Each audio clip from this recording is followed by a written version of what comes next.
Exactly a year ago, ito ang pinapangarap ni Coach Alex Angeles to bring his talented squad to the South Division Finals. Pero mag-iisang taon na rin nang kapusin sina Coach Cholo Villanueva by just 1 point versus Zamboanga. Tonight inside the Batangas City Coliseum, whose familiarity will reign. It's resilient versus resurgent. This is your Mpbl South Division Finals. The Bacoor City Strikers still end up on top after a dominant, magical even showing here in Game 1 of your South Division Finals.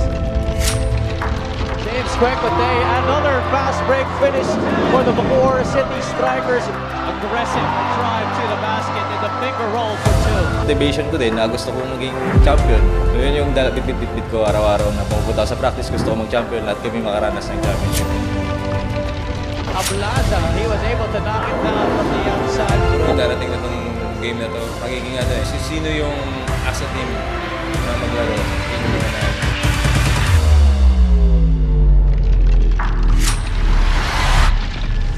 Kwekotay again.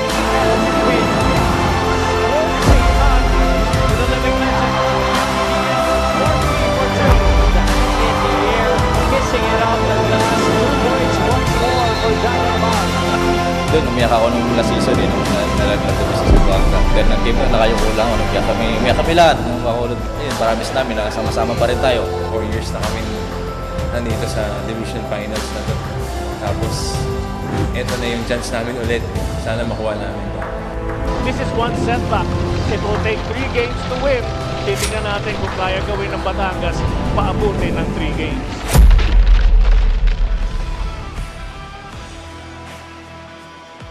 It is another beautiful night for Philippine basketball as we give you your continuing coverage of the 2023 Mpbl playoffs, coming to you live from the Batangas City Coliseum, the home of the Mpbl's inaugural season champions, the Batangas City Embassy Chill. Tonight, their backs are against the wall as they are fighting for survival against the Bacoor City Strikers in the Mpbl South Division Finals. James Kwekotay shot the ball lights out in game number 1, scoring 25 points, 19 in the first half, making 6 3-pointers, really feeling comfortable on their home floor inside the strike gym. On the other hand, Jong Barolia struggled, only scoring 4 points, and we shall break down his shot chart later on. He did mention that, of course, with the strike gym being one of the smallest courts here in the Mpbl, it was a bit of an adjustment for him. But tonight, he's back on his home floor as they try to survive in the Mpbl playoffs.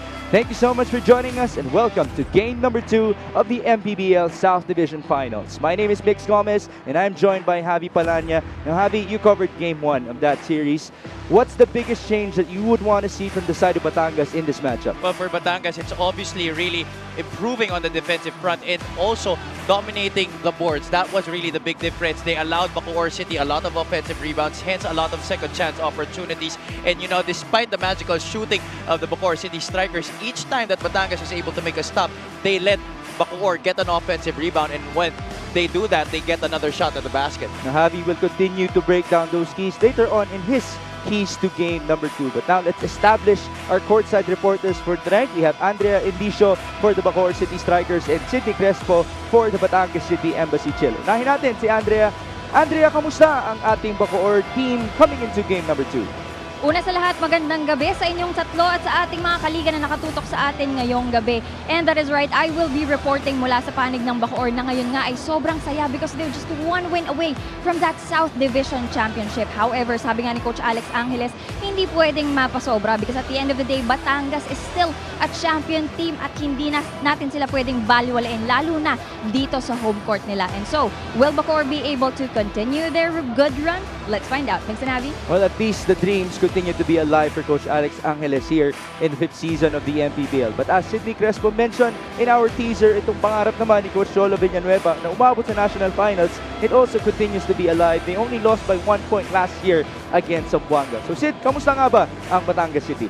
Magandang gabi sa inyong lahat, no? Yes, I am reporting for Batangas and nabanggit ko nga kayo na sa opening na kinapos lang sila ng konti, but you know, Coach Cholo firmly believes that they are more mature now. Last year, nasa Zamboanga tayo, pero ngayon, nasa kanilang home court. So, tignan daw natin kung anong mangyayari ngayong gabi. I have more stories later, but for now, back to you guys. All right, thank you, Sydney, and thank you, Andrea. After all, we are inside the Batangas City Coliseum already, jam-packed here in our venue, so we are awaiting a nice game number 2 at our hands. Now, let's discuss our playoff bracket. Javi, what's happening right now in our playoff picture? Well, earlier this week, Pampanga has already stamped its attendance in our national championship with a thrilling come-from-behind victory over the San Juan Knights in the Phil Oil Eco Oil Arena just last Tuesday. But tonight we are going to witness Game 2, Batangas versus Bacoor. Let's see which of these two teams. Will Batangas be able to extend this to a Game 3? Or will Bacoor finally make a meeting with the Pampanga Giant Lanterns in our national championship? Just so everybody knows, if a Game 3 will be forced, it will happen inside the Strike Gym this coming Tuesday. And if Game 3 happens, then Game number 1 of the national finals will happen on Saturday. If not, if the series ends today, then Game number 1 of the national finals will begin Friday inside the Brenzigiao Convention Center. Now let's talk about the hot hand for Bacoor in their previous outing. James Quecote, boy, did he fire the ball at such a good rate, especially in the opening quarter. He was the one who scored the opening points for Bacoor. Oh, he definitely set the tone para dito sa Bacoor City Strikers. You look at that, 25 points. But the good thing about his performance, not just the number of points makes, but the way he was actually able to score these points. Most of these baskets came within the flow of the offense. He did not need to create a lot of opportunities for himself because his teammates were able to locate him and he was able to knock down shots at a very high clip. Now, I did ask James Quecote, now you're going to play on a different venue. Of course, the dimensions of the court are different here inside the Batangas City Coliseum. And so, is it going to be a factor? And his answer was, no, it's that simple. All right, now let's talk about Jong Baloria, who struggled in game number 1. Javi, can you explain to us why it was such a hard night for Jong? Well, you know, this playoffs, Jong Baloria has been spectacular para sa Batangas City Embassy Chill. The manner of his shots, the way that he was taking difficult shots and making them were just really out of this world. But in that game, all defenders that the Bacoor City Strikers threw at him were sticking to him like a leech, really putting him out of his spots, taking him out of his timing. 2 out of 8 from the field, 0 out of 4 from the outside. That is not enough, and that's just not gonna cut it for the boys of Coach Cholo Villanueva if one of your top gunners in Jong Baloria will not produce the same number of points that we are usually used to seeing him perform to. And the thing about Jong is he is already established as one of the premier scorers of the Mpbl, a part of our 1,000 point scout. Let's see if he can bounce back here in game number 2. Now, Javi Palano will be breaking down the rest of the numbers in the first game of the series. Well, this was a game that was nip and tuck actually for the first 5 minutes, but when Margui was able to score off a putback at the 4:55 mark of that first quarter, but Bacoor took the lead and they never looked back. They extended it to as much as 27 points in the second half. Despite numerous attempts at a comeback para dito sa Batangas City Embassy Chill, Bacoor City always had an answer and they really emphasized their dominance on their home floor dito sa laro na to, winning 89-68. It was such a magical performance and a shooting night in Coach JV Gayoso's words para dito sa Bacoor City Strikers. 44.9% from the field. But Mix, this is what I want everybody to really look at. 14 out of 38 from the outside. This is not a number that we're used to seeing from the Bacoor City Strikers. In fact, those 38 attempts, more than the attempts that they attempted from two-point country. They only had 31 attempts from inside the arc. So that's a thing that Coach Alex Angeles, I'm sure, addressed to his team during practice in preparation for this game because they cannot just rely on this. This is not really their strength. So they're going to play the percentages and we'll see if they can dominate the inside today and really stick to their strength. Now that being said, and I want it to come from you right now, Javi, are you expecting a blowout again? No, I'm expecting this to be a dogfight. I'm expecting this to be a close game. I'm pretty sure Coach Cholo Villanueva is hell-bent on making this a very good one and ending up with a W. So let's see. All right, now we have our player matchup for tonight. It's Jan Mpbl, one of the top scorers of Bacoor in the season, going up against a fellow All-Star in Jexter Apinan. You know, these two guys have been great for their respective teams throughout the whole year, especially Jan Hermal, who I said during Game 1 was not just a revelation for the Bacoor City Strikers, but for the league in general. Numbers he's been putting up this season, we're not used to seeing him from his role in Bacoor last year. 14 points in a supporting role to backstop James Cuecote. That was enough to help Bacoor City get that victory. But the problem here for Batangas is, yes, Jexter Apinan did get 15 points on a very good clip, 50% from the field. He did have 13 rebounds as well. But that's the problem. If Jexter Apinan is your top point man, it just means that the other guys, those top producers for Batangas, are not performing well. So the question is, can guys like Jong Valoria, Levi Hernandez, and Cedric Ablaza come alive tonight, especially on their home floor? As now, we have our two players, Jexter Apinan and Jan Hermal, with Andrea Envicio. That is right, Migs. Unahin ko nang i-interview itong si Jan Hermal. Jan, napakaganda ng pinakita nyo last game. Pero sa tingin mo, ano ba yung magiging susi para maiuwi ninyo yung South Division Championship ngayong gabi? Yun nga, yung lagi namin dinadala yung depensa namin. So, alam naman namin yung depensa ng Batangas. Number one, ano din sila sa defensive team. So, yun yung magpagkahanda namin. Siguro yung bawalan namin yung kumpiyansa sa sarili, tiwala sa Panginoon. Yun yung dadala namin. Meron ka bang gustong sabihin sa mga sumusuporta sa Bacoor na talagang walang sawang sumusuporta sa inyo? Sa lahat ng mga taga Bacoor na pumunta dito para suportahan yung team namin, para po sa inyo to lahat, bibigay po namin yung best namin para makuha yung panalo na to. Alright, thank you so much. Good luck to you and your team. Dumako naman tayo sa aking kanan. Jexter, the Batangas crowd is expecting for a comeback. Simple lang ang tanong ko, ano ang maipapangako mo sa Batangas ngayong gabi? Siyempre, babawi kami ngayon. Gagawin namin lahat para manalo yung gabi na to. Malinaw at rinig na rinig yun ng mga Batanggenyo. Meron ka pa bang gustong sabihin sa kanila? Una-una, sa mga fans ng Batangas, maraming salamat sa mga pumunta dito ngayon. Kailangan namin kayo. Tulungan nyo kami. Kapit lang, atin to. Alright, thank you so much. That's the spirit. Good luck to you and your team as well. Mga kaliga, once again, this is Game 2 of our South Division Finals. Bacoor versus Batangas. Richard Tampos, take it away.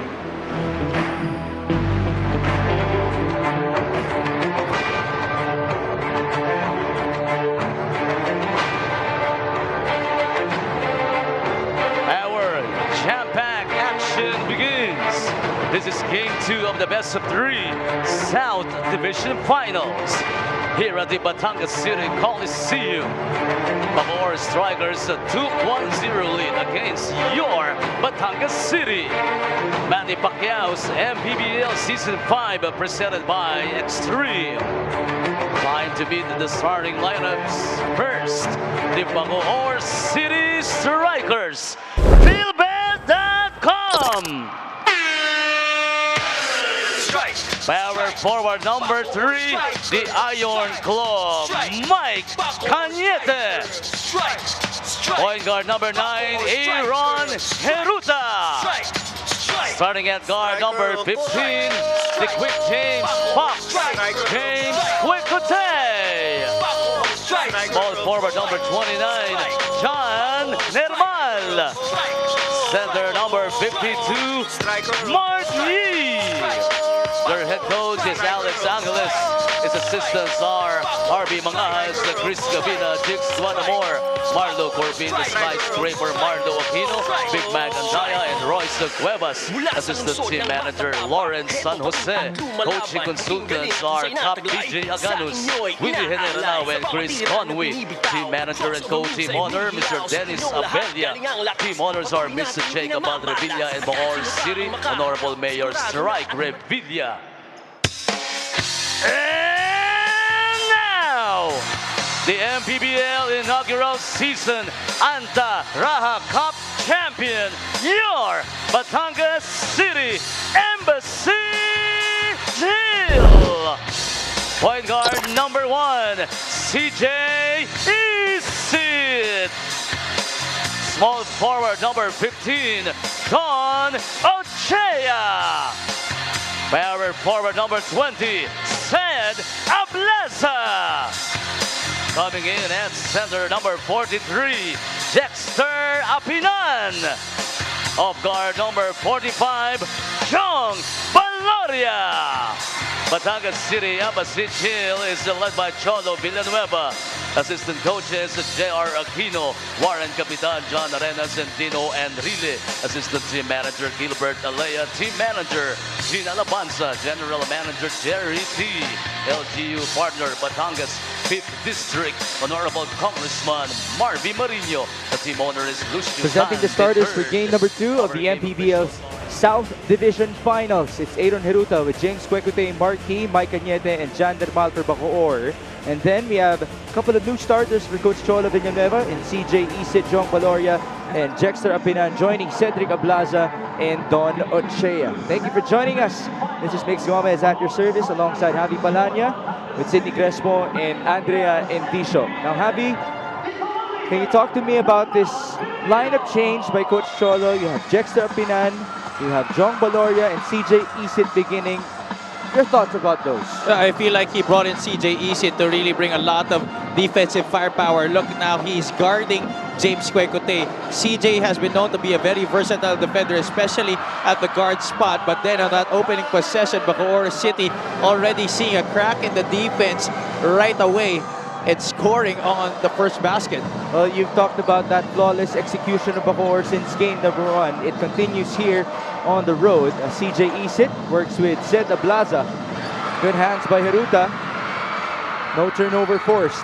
Apinan going to Zed. Ablaza leans in and scores. But that was off of a broken play. Not really the type of shot that Coach Cholo Villanueva wanted to start this offense with, but he'll take it. They're now tied 2 apiece. But you know, Coach Cholo was saying during the first game that he's like seeing a mirror in this Bacoor City team, because these two teams give a heavy premium on the defensive end, and both teams really like to execute. But in terms of the execution, it's actually more of the strength of the Batangas City Embassy Chill. But because of the intense defense that the Bacoor City Strikers had in game 1, Batangas wasn't able to do that in that first match. Well, these two teams, after all, are top 2 in the league in terms of defense. There was just a bit of a twist because in the regular season, it was Bacoor that was number 1 all season long. Now it's Batangas, number 1 in that category. Nice feed, CJ Isit to Jexter Apinan. Oh, this is also one thing why Coach Cholo Villanueva decided to start with CJ Isit. Isit is a very accomplished slasher in his career. He's been able to suck in the defense, and that time he was able to drop it off to his big man for the score. CJ Isit was a part of that champion team in the second season of the MPBL with the San Juan Knights. And there you see that wonderful assist coming from the former champion himself, finding Jexter Apinan. Apinan posting up against Marquis. Apinan loses Mark, but it's a charge on him. A little bit too over-aggressive there was Jexter Apinan. He had a lot of shooters waiting on the opposite side of the floor. Jong Valoria was waiting for a kick out, but Apinan forced the issue. Let's take a look at it here on the low block. Marquis trying to force him baseline, but then read it beautifully at inabangan agad. Used his chest as soon as Jexter Apinan went on that drop step. We have to remind ourselves that Marquis is the reigning Defensive Player of the Year here in the MPBL. You characterized him as the living legend of our league in game number 1. Mike Cañete saw an opening, he drives, and then he lost the ball. You can expect Mike Cañete in this game mix to bounce back from that atrocious performance that he had.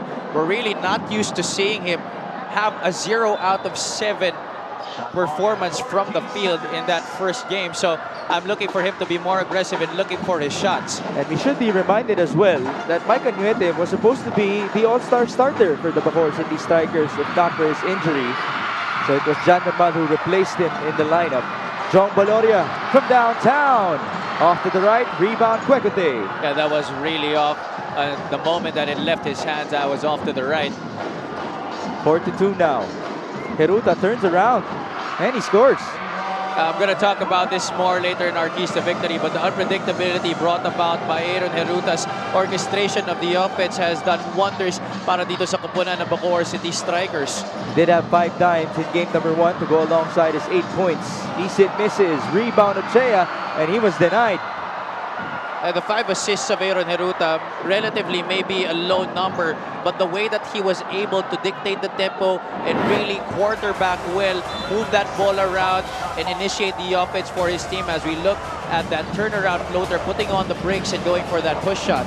How about that matchup, by the way, between two fast men in the Mpbl? Heruta versus Baloria. Jong goes to Sed. Ablaza spins. That's a miss. Rebound, Dermal. Cedric Ablaza only had 7 points in game 1, was 2 out of 8 from the field. He was really shackled by the defense.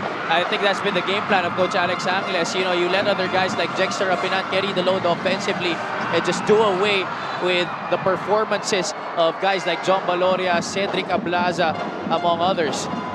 Jose did mention that there still is some transitioning happening for him as he just recently returned to Batangas City. Now let's hear from Andrea Indicio.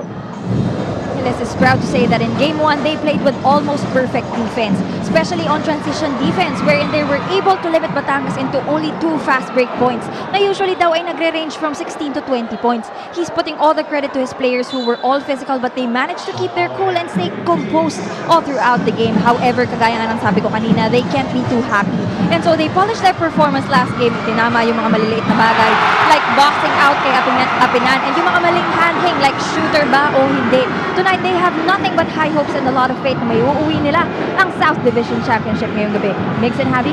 Well, Abby, you did mention that in terms of offense, you might give an advantage to the Batangas side in that category. So it's a good thing that Bacoor was able to neutralize it in game number 1. They weren't able to neutralize Jexter Apinando in the previous possession. Three-pointer coming from Jexter Apinan. This three-point shot is brought to you by Extreme One-Stop Shop Appliances.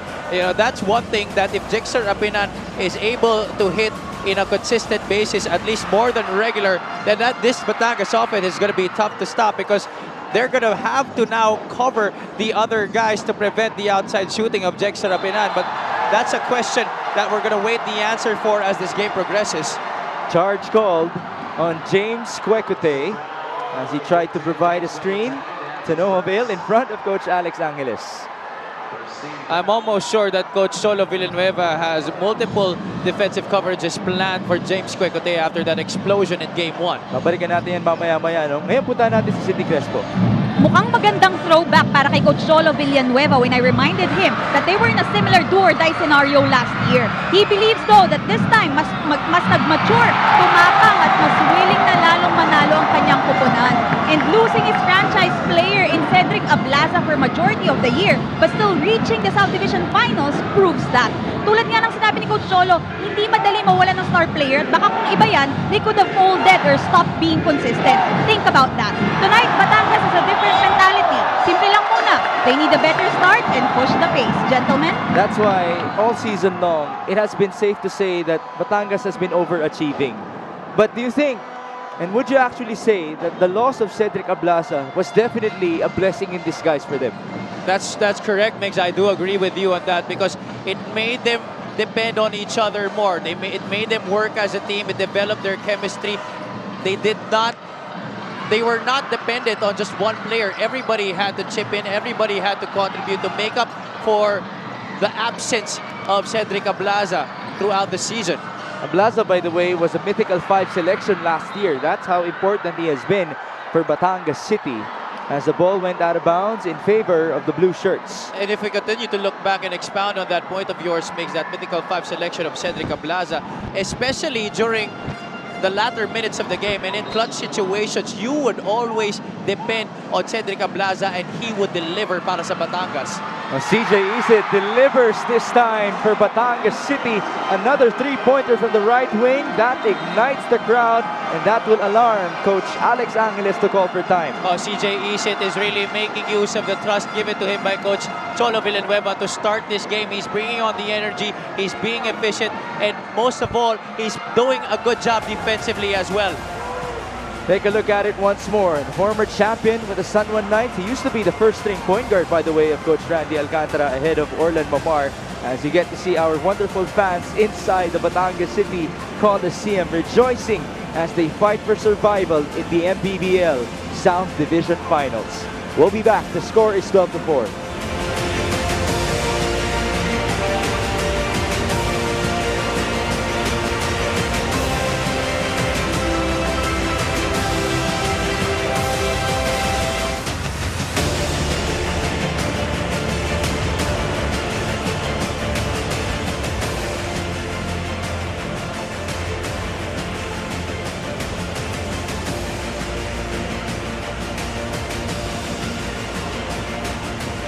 All right, we'll take this time to discuss the keys to victory of Javi for Bacoor. Number one, unpredictability makes it easy. This was a big factor of why they were able to dominate that game 1 against Batangas City Embassy Chill. Ito si James Quecote had 25 points, John Normal had 14, Marquis had 10, and the trio of Ludovice, Heruta, and Leo combined for 24 points. So it was a total team effort para sa strikers in that game. Number 2, dominate the interior. You cannot rely on just your outside shot here today. It's not their strength. We discussed that at the top of our coverage. So they have to be able to go back to their strength, look at the inside, and it's not just also scoring baskets, but also at the same time winning the battle of the boards, just like they did in game number 1. And number 3, lastly, is tune out the noise. They're playing on uncharted territory here. They're playing as an away team, so they have to be able to really focus on the game and not be distracted by the crowd here inside the Batangas City Coliseum. All right, now the crowd is off to a good start, roaring for Batangas. They're up by 8 as now Quecote airballs a shot. Cañete gets the putback. And Javi, please break down your keys to victory for Batangas. Para sa Batangas naman, number 1 is finish the job. When I mean finish the job, it means finish the defensive possessions and minimize the offensive rebounds. You cannot run if you're not able to get those defensive boards. And Bacoor was able to do good job of crashing the offensive glass and manufacturing second chance opportunities. Number 2, communication is key. There were numerous instances in game 1, especially in the first half, as Bacoor City built that dominant lead, wherein there were miscues on pick and roll defense and marking men in transition. Number 3 is freebies. Take advantage of the free throws given to you. You have to be able to convert if you're Batangas City. They were only 4 out of 9. And, you know, a lot of the open shots weren't able to be converted by the Batangas City Embassy Chill. And that speaks volumes about how they lost in that game 1. Just saw some substitutions for the Batangas City Embassy Chill. We have Levy Hernandez and Mark Cruz now on the floor. A sorry miss by Jexter Apinan, and that's an easy foul call by referee Jonald Belnas. It's on Jexter Apinan.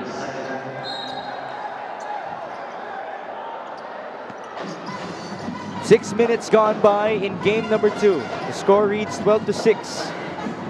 Starters are still in for Coach Alex Angeles.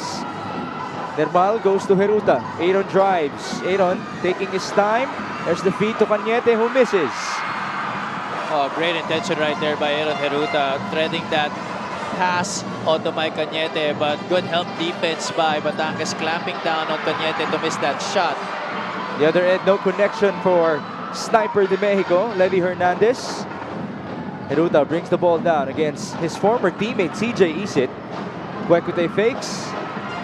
He lost the ball, but it looked to have been off of Don Ochea. That's a good matchup at the point guard spot. Aaron Heruta and CJ Isit being former San Juan Knights.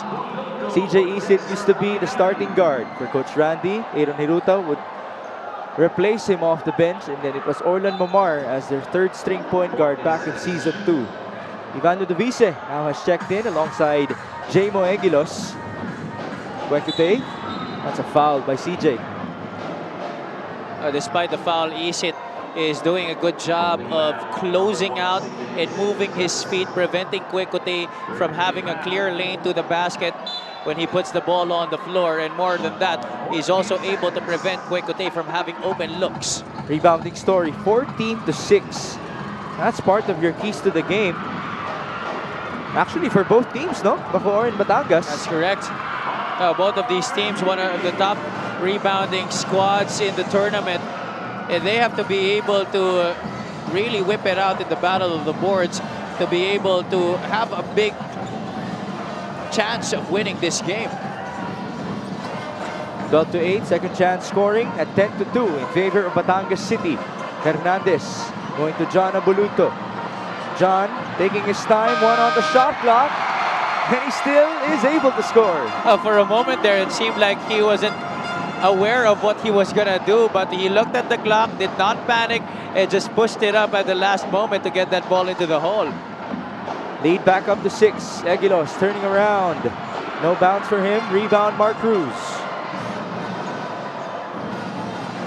CJ using the screen. Isit. There's the spin and the feed. Mark Cruz to Levy. Hernandez. That's an air ball. Another offensive rebound. 7 on the shot clock. CJ, 2 screens, Isit fires, another air ball. Ochea saves the ball, but then Batangas loses time. Well, it seems the outside shot not kind to both squads. Well, Batangas does have 2 3-point shots, but it's a difference from game 1 wherein those 2 teams were able to knock down 3-point shots early in the game. We saw a total of 24 3-pointers made in game number 1. And that's good efficiency, averaging 35% for both Bacoor and Batangas City. Joey Liu almost traveled. 8 on the shot clock. Liu, that's his range. Just too strong. Rebound Levy. Well, Batangas has to be wary of the capability now of Joel Liu to hit that perimeter jumper. He has even extended his range to as far as the 3-point line. Oh, good steal by Jemo Egulos on the double team. The Davise surveying and feeding to Marquis. A lot of action inside. Foul called on John Ambuluto. This is the challenge for Batangas going up against this Bacoor team. They're not as tall compared to the Bacoor City Strikers, and the depth of their front line not as deep as the team of Coach Alex Angeles, wherein he could put multiple big men with different skill sets. Now you have Chito Jaime coming in, a guy who could stretch the floor, but could also put the ball on the deck and attack the basket. Right on cue. Jaime misfires though. Remember, he's familiar with this venue, having participated in our inaugural season finals when he was playing for Muntinlupa against Batangas City. Villanueva triple teamed. Tough kick out of bounds. And of course, Chito Jaime, one of the guys who did play for the Zamboanga Family's Brand Sardines last year. So Coach Alex Angeles, in the hope of him bringing his experience here to the Bacoor City Strikers, would push them all the way now to the national championship. It's a handful of them, right? With Egulos as well, coming from Zamboanga. Even Decoy Lopez. There you go. Joey Liu. 3-pointer. That's short. Rebound Villanueva. Still no conversions from the outside para sa Bacoor City Strikers. 44 seconds remaining in the opening quarter. MJ De La Virgen. On to Mark Cruz. They go to Levy. Hernandez for 3. Too strong. Rebound to Batangas. Ambuluto. MJ, that's a bump. Clear foul by Ivan Ludovice. He knew it. It was late in the closeout. De La Virgen was open for quite a while on that right corner, and miscommunication on defense for the Bacoor City Strikers, hence the delay in marking MJ De La Virgen. Good thing that it was a foul called to prevent the basket. Off of the baseline inbound. Here's MJ. Screened by Ambuluto. They go up top. Mark Cruz for 3. Too strong. Rebound. Another great battle there. Now we have 2 players tangled up. Chito Jaime and John Ambuluto.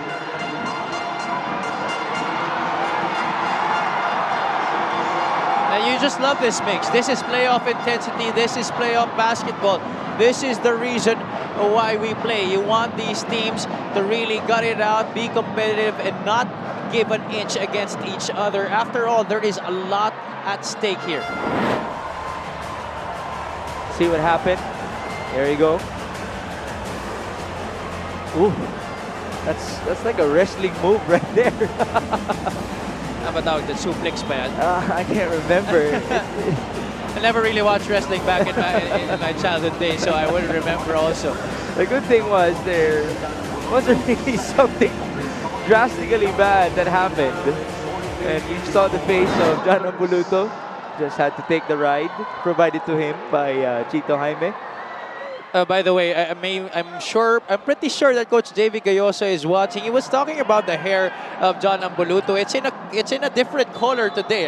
It was in the blonde side during game 1. Okay. Now, medyo pink na ngayon eh. So, sabihin ko sana red head, pero hindi. Pink Pink head. At hindi rin Wednesday ngayon. We'll just take that new hair color for John Ambuluto. 11 seconds to go in the opening frame. Chito Jaime in and out. Ooh. Batangas still has one chance here. MJ, does he know about the time? He does. Now we have been no strangers to those prayers by MJ Deliverin all season long, but not that time for him. All right, Javi, it's a low-scoring first quarter. Your thoughts about it? A lot of defense happening here in the opening frame, but Batangas has done a good job of reading the coverages given to them by the Bacoor City strikers. Jexter Apinan, in his starting role here today, has been able to contribute, even hitting a shot from the outside. And the good thing about this for Batangas City here in the opening frame is, despite the open looks that they've been giving the Bacoor City strikers, the strikers, compared to Game 1, have not been able to capitalize. We'll break down the shooting percentages later on, but one of your keys to the game was rebounding. Right now, it's at 20-8 in favor of Batangas City, 14-8 after 1.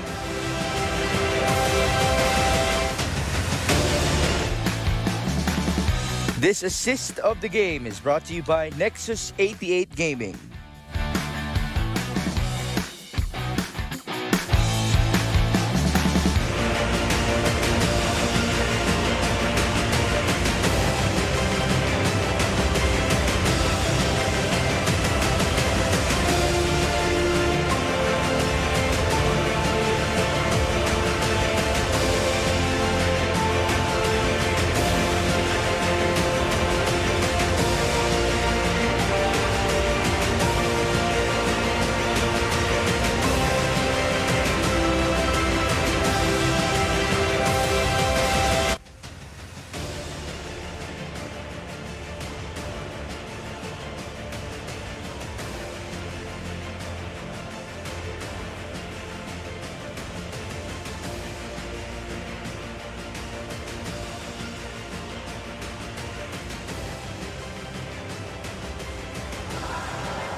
Back inside the Batangas City Coliseum, let's talk about Sniper de Mexico, Levy Hernandez. Oh, Levy Hernandez, even if he had 11 points in Game 1, he struggled. 4 out of 11, 3 out of 7 from three-point country. Those 2 3-point shots coming in the first quarter, and that third 3-point shot coming late in the third period. You know, just because of the defense that the Bacoor City strikers threw at him, he was unable to get into a rhythm. He did so at the start of the game, but throughout most of that match, he was out of his spots and they were really playing physical with him. Today, Batangas continues to have a conscious effort to locate Levy Hernandez. They know that when Levy gets shot, then this is going to be a good thing, and it's going to make Batangas City hard to beat. Well, another narrative about Levy in game number 1 was the fact that he was playing mind games with James Kwekute. As you get to look at our first quarter field goal shooting, not so high for our two teams, no. Would you say that the mind games being played by Levy eventually backfired onto him in game 1? Indeed, that really is the right term for it. It definitely backfired on him. I feel like sometimes, you know, Levy has a tendency to get too much into it with his emotions, and that's why in a game like this, wherein it's a do-or-die situation, he has to focus on just playing basketball, produce for his team, do his job, star in his role, and that's going to help them have a good chance of having the victory here today. 4 on the shot clock. Ludovice, tough shot, another offensive rebound. Egulos got hit multiple times. He had to make sure that the referees knew about it. All 3 referees had to contain him.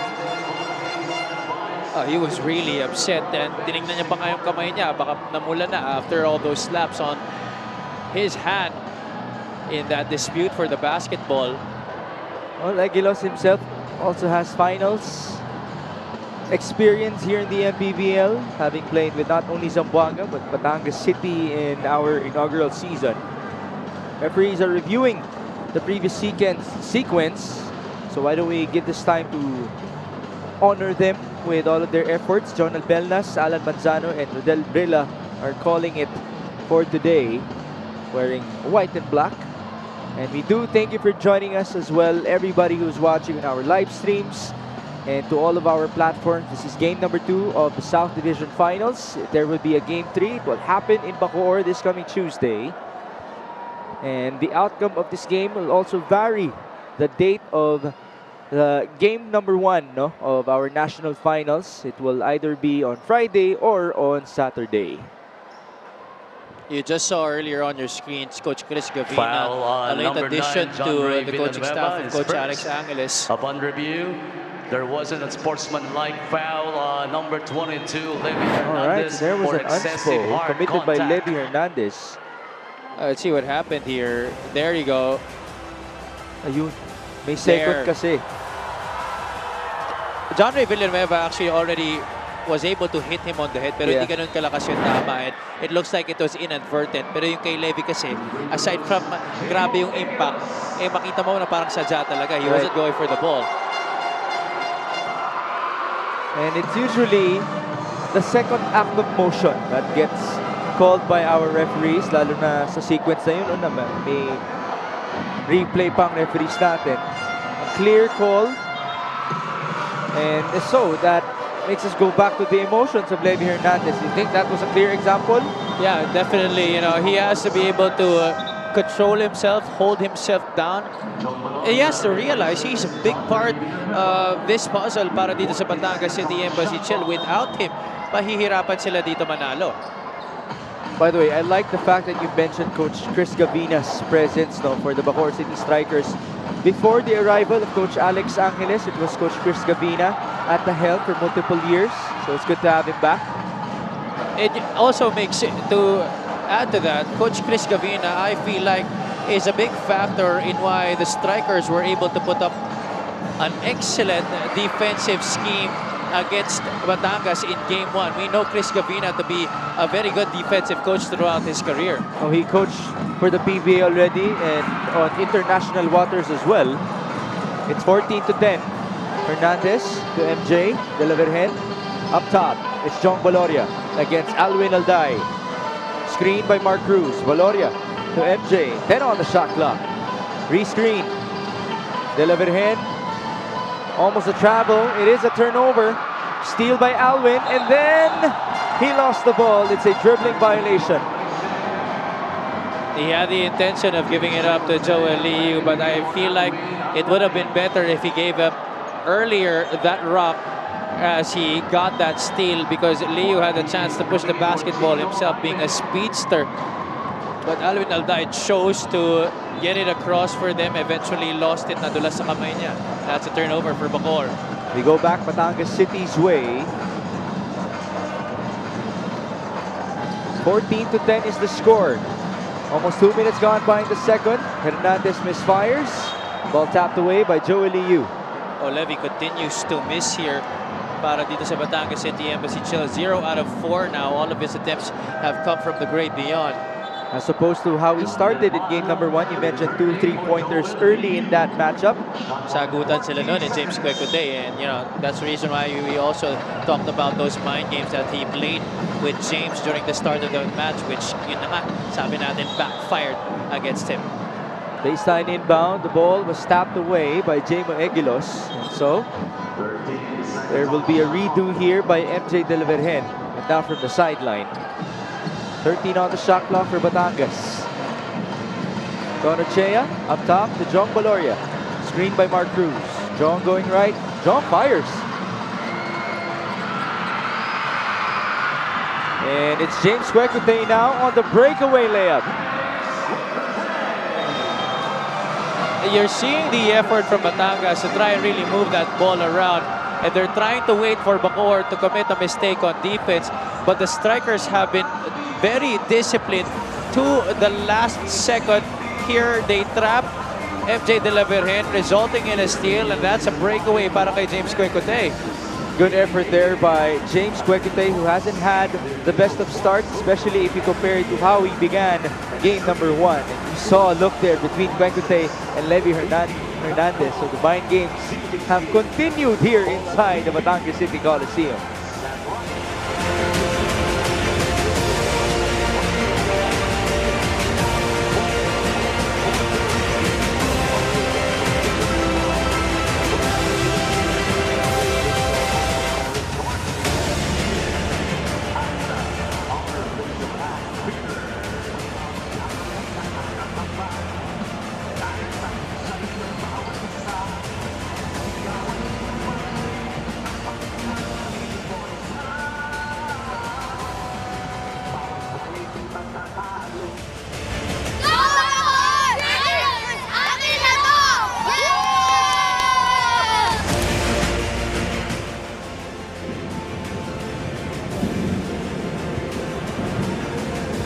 You are still watching the Mpbl. Kanina pinanood ng Bacoor ang lahat ng magagandang ginawa nila during Game 1 in the hope of replicating those here in Game 2. Sinamahan ito ni Coach Alex Angeles ng tatlong mahahalagang paalala. One, let's win possession by possession. Not just play, but win each and every possession. But right now, he noticed that they are being out-hustled. Number 2, don't stop believing. Malayo na raw ang narating nilang magkakasama at ngayon daw ang panahon para mas maniwala at magtiwala sila sa isa't isa. At pangatlo, don't stop until that final buzzer. The moment they're inside the court, Coach Alex wants to see pure heart and dedication. Maswerte pa rin daw sila because they ended the first quarter down by a single digit. At the end of the day, Coach Alex believes that anyone in this Bacoor team can step up. Wala daw silang main man, pero kapag andyan ang puso, anyone can be the main man. Back to you guys. Right now, it's John Baloria who's being the main man for Batangas City, at least in the past couple of possessions. Good for him to finally make a shot, but I'd like to go back to Andrea's point about hustle. I ask you this, in terms of hustle, in the statistics, what stats usually reflect that term? Well, one is the rebounds, 2 turnovers, 3 the steals, and also lastly is the fast break points, because fast break points are also predicated on you being able to hustle for that basketball and push it up front. Well, we've seen differences in numerous categories, but rebounding seems to be spelling the biggest difference so far. It's 25-14 in favor of Batangas as Mark Cruz misfires. Rebound, Jan Nermal. Bacoor is only down by 3. Here's for the tie. And there you go, we're back to square one. And this might seem scary for Batangas right now. You don't want Jan Nermal to get on a roll. Numerous times this season, we've seen him go into a slow start early, but once he's been able to get on the rhythm, then it's been good and beneficial for the Bacoor City Strikers. But it looks like on the side of Batangas, Levy Hernandez would want to challenge Jan Nermal in that showdown in scoring.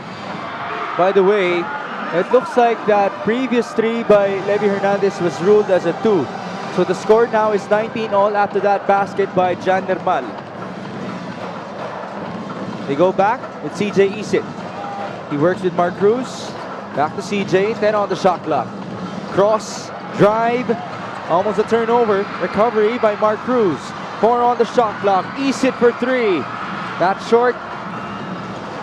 Nice chase by CJ. Baseline feed. Bit of a scramble. Leading on to a turnover. James Kwekute going to the corner. Ivan fakes. Ivan feeds. 2 big men ready to receive the ball. There's Jaime Aguilos on the putback. That was a basket waiting to happen. If on the pass, Batangas already recognized that they were lacking in personnel inside that shaded area with Jaime Aguilos and Marquis, one of the 2 recipients for that possible pass. Gotta get Ivan Ludovice. They should have caught up and tried to get a man on both of those guys, but good read by Ludovice, taking care and capitalizing of that advantage. Now Bacoor has the lead, 21-19. Baloria fires again. That's long. Rebound to Levy. Hernandez losing Nermal. Hernandez now is fouled. I'd like to see Levy do this more, put the ball on the deck and try to fish for fouls inside, go hard and try and make the big men of Bacoor City get into foul trouble. Look at this move by Jan Nermal. Excellent 1-2 step and the inside scoop. The skill set has improved tremendously para dito kay Jan Nermal. What has impressed you better? Is skill set or is confidence? Or magkasama ba yung dalawang yun? Magkasama yun, because when you develop the skill set, it means the confidence continues to build para sa'yo because you practice these moves in your workouts and in individual sessions, and then the confidence comes with it. Confidence comes from preparation. Hernandez, also a very confident guy, just converted from the line. Tying things up, 21 all here inside the Batangas City Coliseum. Donachea pressuring Jan Nermal from the backcourt. Ball out of bounds in favor of Bacoor. This is also one thing we didn't see a lot in Game 1 because of the numerous misses by the Batangas City Embassy Chill. They were not able to set up their full court traps. Jaime Aguilos now got the ball. He knocked down Ablaza. But it seems like Cedric fouled him first. Yeah, that's a block on Cedric Ablaza. He was in the grill of Jamo Egilos, therefore violating the cylinder which the offensive player is allowed to have in any case on the floor against a defensive man. But the referees will be reviewing that previous sequence. It seems like there wasn't any unsportsmanlike act that happened. So it's just a foul by Cedric Ablaza. We are happy though that he's back here in the MPBL. It's been a while. We were actually joking before this game. Sabi ko, ibang klase ka talaga. No? Pang-playoffs ka lang eh. Hintay mo yung buong season para magpakita sa playoffs. But then again, there still is that transition that continues to happen for him. Just a couple of games in it. So we have to give him his time and space as well. Yeah, he came in midway through that series against the Imus SB squad. He did have a good opening performance para sa kanila. But then again, you know, it's gonna be hit or miss for him as he tries to get back into his usual rhythm, especially with the intensity and the magnitude of the games that he is playing here right now in the playoffs. Jandermal, nice feed. Heruta goes to Kwekute. Open three. That's short. Yi goes down. No foul called. Just imagine, Mix, kung gaano kasarap ang buhay ng isang point guard na tulad ni Aaron Heruta when you have a guy like Jan Nermal and James Kwekute on opposite sides of your wings. They actually used to replace each other as small forwards for Bacoor, but because of just how good they have been, kinailangan na silang ipagsabay ni Coach Alex Angeles. Heruta getting the offensive board. 21 all. Under 4 minutes in the second. Nermal for three. That's long. Rebound to Levy. And there is also a testament to his heightened confidence right here. He was really looking for his shot, sizing up the defense right there. Despite the hand in his face, he wasn't afraid to take the shot. But Cedric Ablaza there wasn't afraid as well. But Marquis says, sorry, I'm here. You gotta be afraid. Even though he's not one of the most athletic players anymore of the MPBL, I'm sure the intelligence continues to be there for Marquis as he gets this block against Cedric Ablaza. May timing yan, no, Javi? Yeah, definitely. And, you know, they say that defense is not all about just desire, but it's also about the intelligence, how well you can read your opponent, their tendencies and where they're gonna go on the floor, kung kailan ba nila bibitawan yung bola. And that's what Marquis has been exhibiting throughout his career. All right. Now we turn you over to Sydney Crespo for a report about Batangas. From their recent huddle, Coach Cholo comes down his troop and asks them two things. Make a stop and score now. Emphasis on now, Mix and Javi, because they don't want to repeat the same mistakes from game 1 of this series. In his own words, we need to win it all the way, hindi isang quarter lang. Ngayon, nakausap ko si Jong Baloria at inamin niyang nahirapan siya last game dahil isang linggo rin siyang nagpahinga para sa kanyang groin injury. Ngayon daw, kahit hindi man sa scoring, tutulong pa rin siya kahit through his leadership on the court. Your thoughts on this, guys? Oh, that's definitely needed. From the side of Batangas noon, nagagaling yan kay Jong Baloria because after all, he's one of the core franchise players of Coach Cholo Villanueva mula Makati. Kakasama na yung mga yan. And for him, no, to have missed a week, as we know, Javi, in this very, very crucial time in the season, you miss a week, mahaba na yun. Tama, malaki yung kailangan mo habulin pag ganun. And especially because this is also a time of the year where players are already in their peak, so to say, because we've been playing the whole year and you would expect everybody to be in tip-top playing condition. Off of the block, Aaron Heruta misses. Cañete, no putback there, but he will be given 2 free throws. A great push of the basketball there by Aaron Heruta, even if the foul was drawn by Mike Cañete. That play was courtesy of Aaron Heruta as he pushed the basketball after that stop by the Bacoor City Strikers. You see that block once again by Marquis. He has been anchoring the defense of the Strikers, helping them come back to tie this game. We talked about his intelligence on the floor. I'm sure the mental toughness as well is way up there for Marky. And that's one of the factors mentioned to us by Coach Louis Gonzalez, who's watching right now alongside trust and composure. Importante daw talaga yan, no? Dahil nga, in his words, this series between Batangas and Bacoor, as we take a look at our block story, this series is way more physical, in Coach Louis' words, compared to the North Division. Let's see how the game can continue to unfold. Coach JV Gayoso is watching as well. You did greet him earlier in the first quarter. Shout out to Coach JV. Here's CJ Isit. Three-pointer, that's short. Ball rebounded by Aaron Hiruta. Numerous attempts by CJ to try and hoist it up from the outside. Actually, a lot of open looks between these two squads, but the field goals haven't been dropping so far at a very consistent rate para sa parehong koponan. Let's see the numbers. As Cañete was fouled, that basket won't count. Field goal shooting natin 21% for Batangas and 28% for Bacoor City. We have to mention though, Javi, that Batangas has attempted more threes than twos in this game, but they're only 3 out of 22 from downtown. That's a surprise coming from them. 3 out of 24 from three-point country, because that has been one of their strengths throughout the year compared to Bacoor, who has really relied a lot on inside production because of the depth of their front line. Pero that also goes without saying that their guards have also been playing stellar basketball para sa kanila, and that's why they were able to let these guys shoot it from the outside because of the percentage that they were making those three-point shots in game 1. Free throws missed by Mike Cañete. We're still tied at 21 with 90 seconds remaining before halftime. Such a low-scoring game. Rudy Linganay, screened by Ablaza. Now they go to set up top against Mike Cañete. 5 on the shot clock. Linganay to Valoria. Baseline drive. Jong feeds. Ochea could not beat the buzzer. Sometimes Batangas, being a team that really wants to execute their offense to the very last second, they have a tendency to use up that shot clock and be victims to a lot of 24-second violations.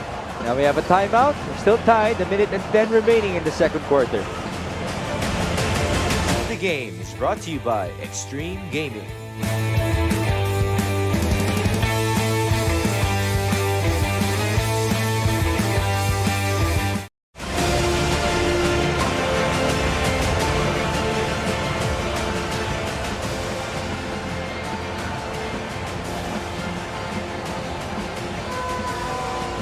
Of the game is brought to you by TMT. Accelerate your victory with TMT Play.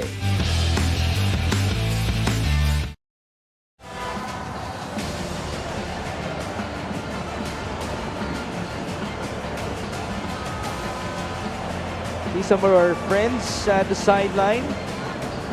Finance team natin and other parts of the staff of the Mpbl. And of course, our crowd inside the Batangas City Coliseum joining Rudy Distrito, Kenneth Durendes, and Ember Oreta, our Mpbl VIPs. We thank you as well for joining us on our live streams and on all of our platforms. This is Mix Gomez alongside Javi Palanya with Andrea Endicio and Sidney Crespo. Javi, it's a low-scoring game, 21-all, with Batangas owning the first frame, Bacoor giving us a good bounce here in the second quarter. What's your explanation to this low score? Well, both teams have really put on the intensity defensively. Yeah, I'm sure Batangas, being in a do-or-die situation, they wanted to improve on their performance from game 1. But at the same time, the Bacoor City Strikers, when they were down early, I'm sure Coach Alex Angeles, in one of his timeouts early in this match, tried to rally his troops and say that we cannot play like this if we want to win. We have to be able to play that same defense that we had in game number 1. And also to add to that point, Mix, is these two teams, even those open looks of theirs, they haven't been able to knock down. Still no baskets made in the past couple of seconds. 35 now remain in the second quarter. Markey finally makes a jumper. That's one of the first open looks from both of these squads that we've seen come into the hole. That's one of the reasons why these two teams have been in a low-scoring affair. And maybe it's also because teams haven't been able to establish a rhythm because of the heavy defensive coverage na pag na-open na sila, naninibago na sila. Traveling violation now called on Rudy Linganay, who thought that he was fouled by Aaron Heruta. With 8 seconds remaining, Bacoor will have, ideally, one last possession here. It's Aaron Heruta who will work with Marquis, Janderbal, Jaymo Egilos, and James Kwekute. Turnover story. A combined 13, but a +3 on the side of Bacoor. 2 seconds. Heruta misses, and that will do it for our first half here inside the Batangas City Coliseum. This might just be one of the lowest halves that we have seen in Mpbl history in terms of scoring, 23-21. According to Coach JV Gayoso, might be the third lowest scoring half in the history of the league. A defensive battle between these two teams for the top 2 defensive squads of the league. Now let's recap our last game that happened inside the Phil Oil Eco Oil Center.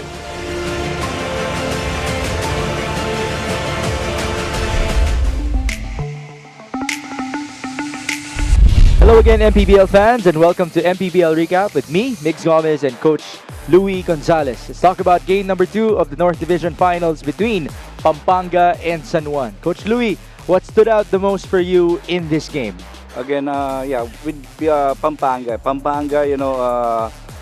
making a stand up to the last, to the final buzzer. Now, even though they've been really struggling all throughout, pero again, laban lang sila hanggang dulo, and mahirap talaga kasi again, lagi ko sinasabi, pinakamahirap yung pag-close out ng series. Well, they trailed by as many as 19 points itong Pampanga, but they had a 19-point swing in the 4th quarter, scoring 25 and only allowing 6 points to the San Juan Knights in the closing period. Encho Serrano was the best player of the game with 16 points and 7 dimes. He scored in double figures alone in the 4th quarter and dishing out 4 assists in that frame. Big shout out as well to JLC, who had 2 big-time 3-pointers. Justin Baltazar, 14 points and 19 rebounds. Alan Liwag had 10 points and 14 boards. But MJ Garcia, the other ninja, was supposed to be our best player of the game with 16 points and 5 boards as well, up until Encho Serrano came alive for Pampanga. So congratulations to the Giant Lanterns as they have now advanced to our 2023 National Finals. Thank you for joining us in our MPBL Recap. This is Mix Gomez alongside Coach Louie Gonzalez.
It is halftime here inside the Batangas City Coliseum, the home of your MPBL inaugural season champions sa Batangas City Embassy Chill as they take on the Bacoor City Strikers in game number 2 of our 2023 MPBL South Division Finals. And now we present to you our numbers of, by the way, the lowest scoring first half in the history of the MPBL. 23-21 for Bacoor and Batangas. So hindi na pala third lowest. Lowest talaga, Yes. Coach JB.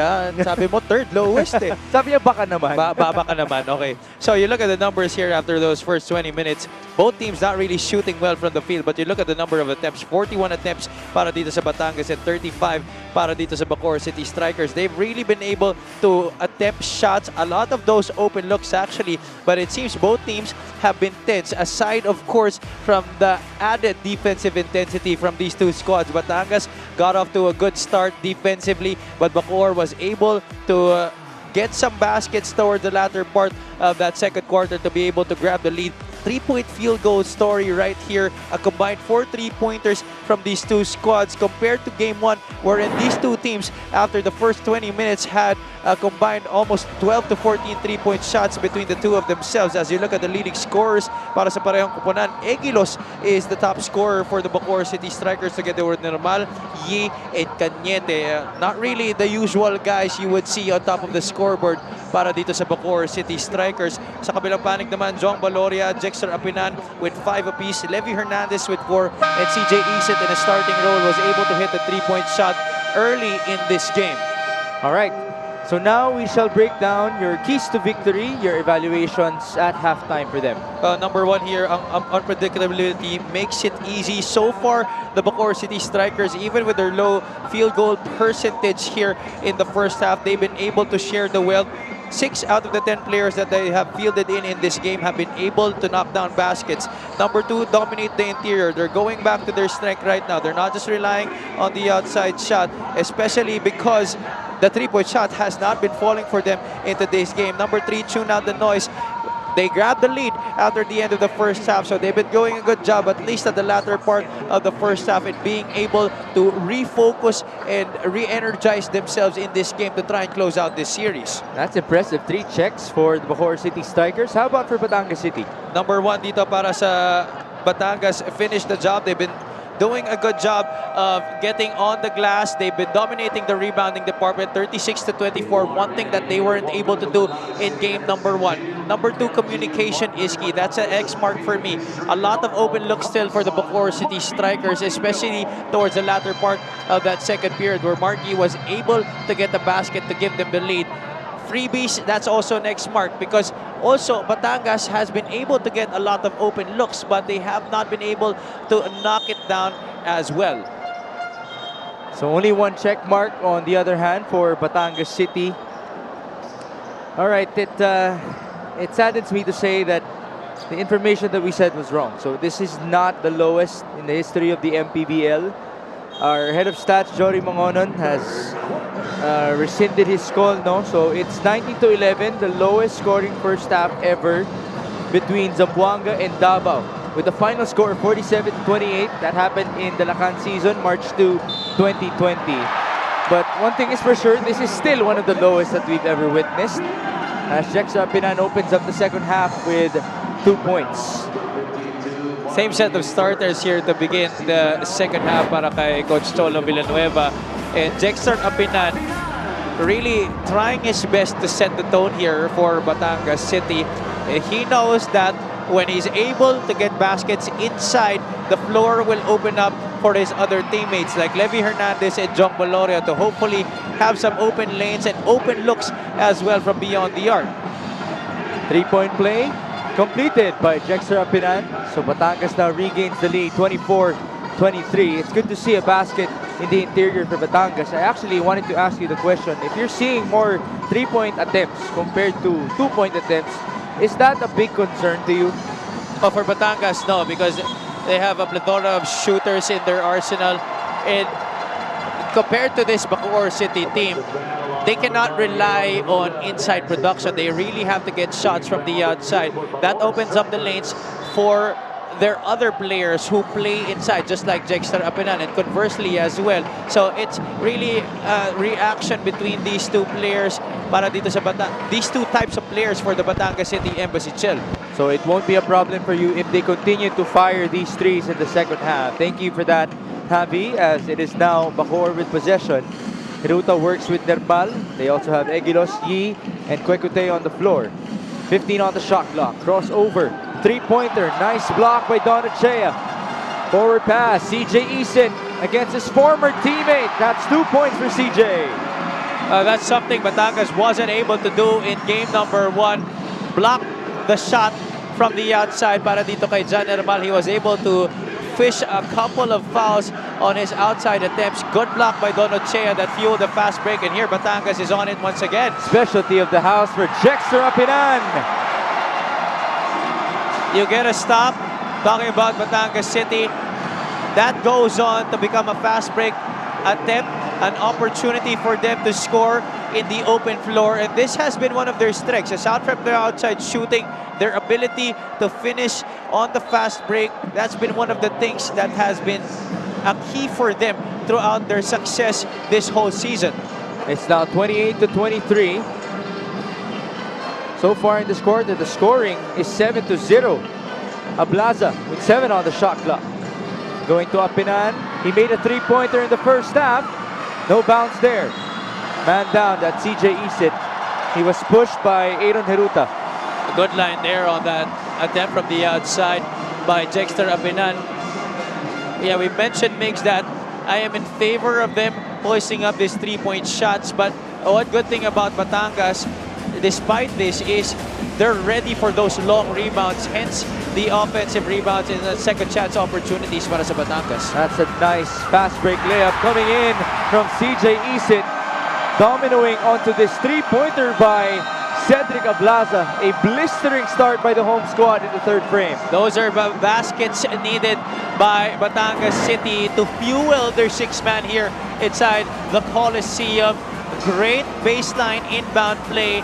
Miscue on the defense there for the Strikers, and Cedric Ablaza making them pay with that corner pocket three. You did mention it's no issue for you if they continue to shoot these three-pointers. Good for Batangas to have made one. 30-23 now.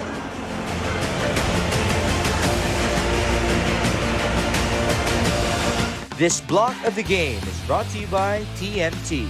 Accelerate your victory with TMT Play.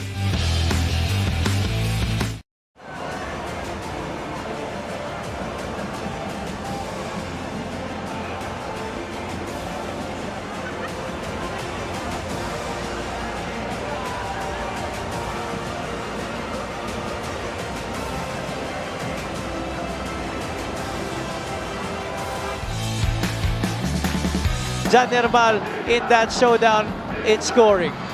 This move of the game is brought to you by Nexus 88 Gaming.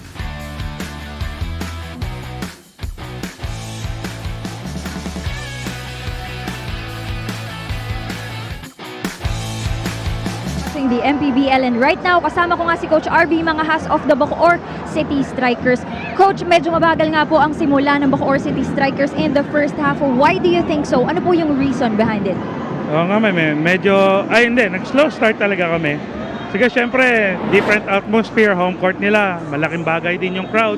So siguro, yun yung nagpabuhay din sa kanila eh.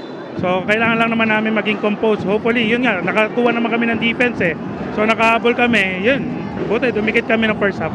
And Coach, obviously, dikit at mainit yung laban. Ano po bang kailangan gawin ng Strikers para mabawi yung kalamangan? Ayun pa rin, syempre kailangan namin dumipensa kung saan kami nakilala, kung saan nakilala yung Bacoor City Strikers. Sa defense naman talaga kami namumuhunan eh. So kung makuha pa rin namin, maging compose kami ngayon sa game na to, makuha namin yung mga defense, if we control the boards, I think makukuha namin yung panalo ngayong game 2. Alright, thank you so much and good luck po sa second half. Coach RB Mangahas of the Bacoor City Strikers. Your thoughts on this interview, Mix and Happy? Well, so far, the scoring in this quarter is 9-0. As we saw that miss by Donachea. I ask you this question, Javi. Is it the defense of Bacoor that has dropped in the third frame? Or is it better execution from the side of Coach Cholo's team? For me, it's better execution para dito kay Coach Cholo Villanueva. And also, they've been controlling the glass mix here. And, you know, after that report by Andrea kay Coach RB Mangajas, I feel like the team that will be able to win the battle on the glass will be the winner of this series. And so far here today, Batangas is doing just that. That's why they hold a 7-point lead. Naalala natin at we remind everybody again on that dominance on the rebounding department by Bacoor City in Game 1. That's why they were able to dominate that match. But here, Batangas is doing the same and vindicating themselves for their poor performance in Game 1. You might even argue even better because the difference in rebounding is 14, 39-25 in favor of Batangas City. Great adjustments made by Coach Cholo Villanueva, as he's known for here in the MPBL. 14 seconds on the shot clock. Rainiel Viloria off of the switch. There's the bounce to Jaymo Eguilos. Kwekute now against CJ Isit. Good help by Ablaza. Turnover forced. Isit on the run. Isit feeds. Ablaza to Apinan, who misses. Boy, that was an unfortunate sequence. Markey on the other end. Another miss. Loose ball obtained by James Kwekute. It seems like the floor's slippery here. Yes. A lot of players have been losing their footing on numerous occasions. And Baloria and Heruta fighting for the ball in the previous sequence. The two masked men look to have been a bit more physical than warranted.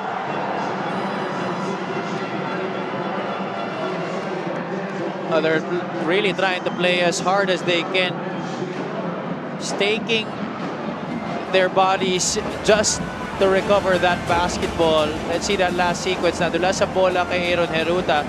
Baloria taps it, and they had to dive for it to really try and gain possession of that basketball. A little bit of extra motion from Heruta after both of them got decked on the floor. Nothing too drastic though to have warranted an unsportsmanlike foul. Just the foul by Jong Baloria.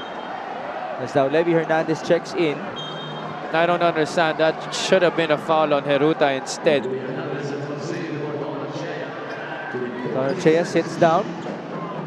It's Hernandez with Ablaza, Apinan, Baloria, and Isit. Third quarter field goal shooting natin. 0 out of 3 for the Strikers and 5 out of 10, 50% already para dito sa Batangas City Embassy Chill. The defense really heightened here for Batangas. By the way, you can really see the difference as well in the number of attempts, no? Not only in this quarter, but for the entirety of the game. We've seen 52 attempts by Batangas and only 38 by Bacoor. Aside from them getting a lot of numerous opportunities due to their offensive rebounds, it's also them getting a lot of stops. That's why they've been getting a lot more possessions and therefore chances at shooting the basketball on their offensive front. Aaron Heruta just got fouled. A chance for him to score the first points of Bacoor in the third. First free throw drops in. This might be an opportunity that Bacoor can capitalize on. Batangas is already in the penalty. Sorry, that's Bacoor. But 3 team fouls para sa Batangas City Embassy Chill. So if they continue to try and attack the basket, they might just also put itong kupunan ni Coach Cholo Villanueva above the limit. Ivan Ludovise now checks in for Aaron Heruta. He's going to try to defend CJ Isit. Batangas is up by 5 in game number 2. The Blue Shirts are looking to extend this series into a third game back in Bacoor this coming Tuesday. Isit goes to Levy. That's a good look. Three-pointer drops in for Sniper de Mexico. Excellent read on that single double play. He saw that his defender overplayed, therefore he flared out, and a good feed right there by CJ Isit to locate Levy Hernandez for that outside bomb. That's the first three-pointer in this game for Levy Hernandez. He's 1 out of 6 from downtown. Turnover forced. Levy, stop and pop. Short, rebound to Plaza. Cedric wasn't fouled, but he is still able to score. I don't think Hernandez had good control of that basketball when he went for that three-point shot. Thankfully, Ablaza was there to clean up the mess and stick it right back in. You could see Batangas, they continue to put in a lot of effort in trying to go for their second chance opportunities. A far cry from their performance in Game 1.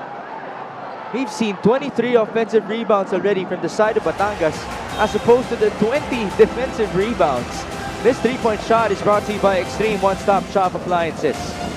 And on those 23 offensive rebounds, 20 second chance points have been scored by the Embassy Chill in today's game.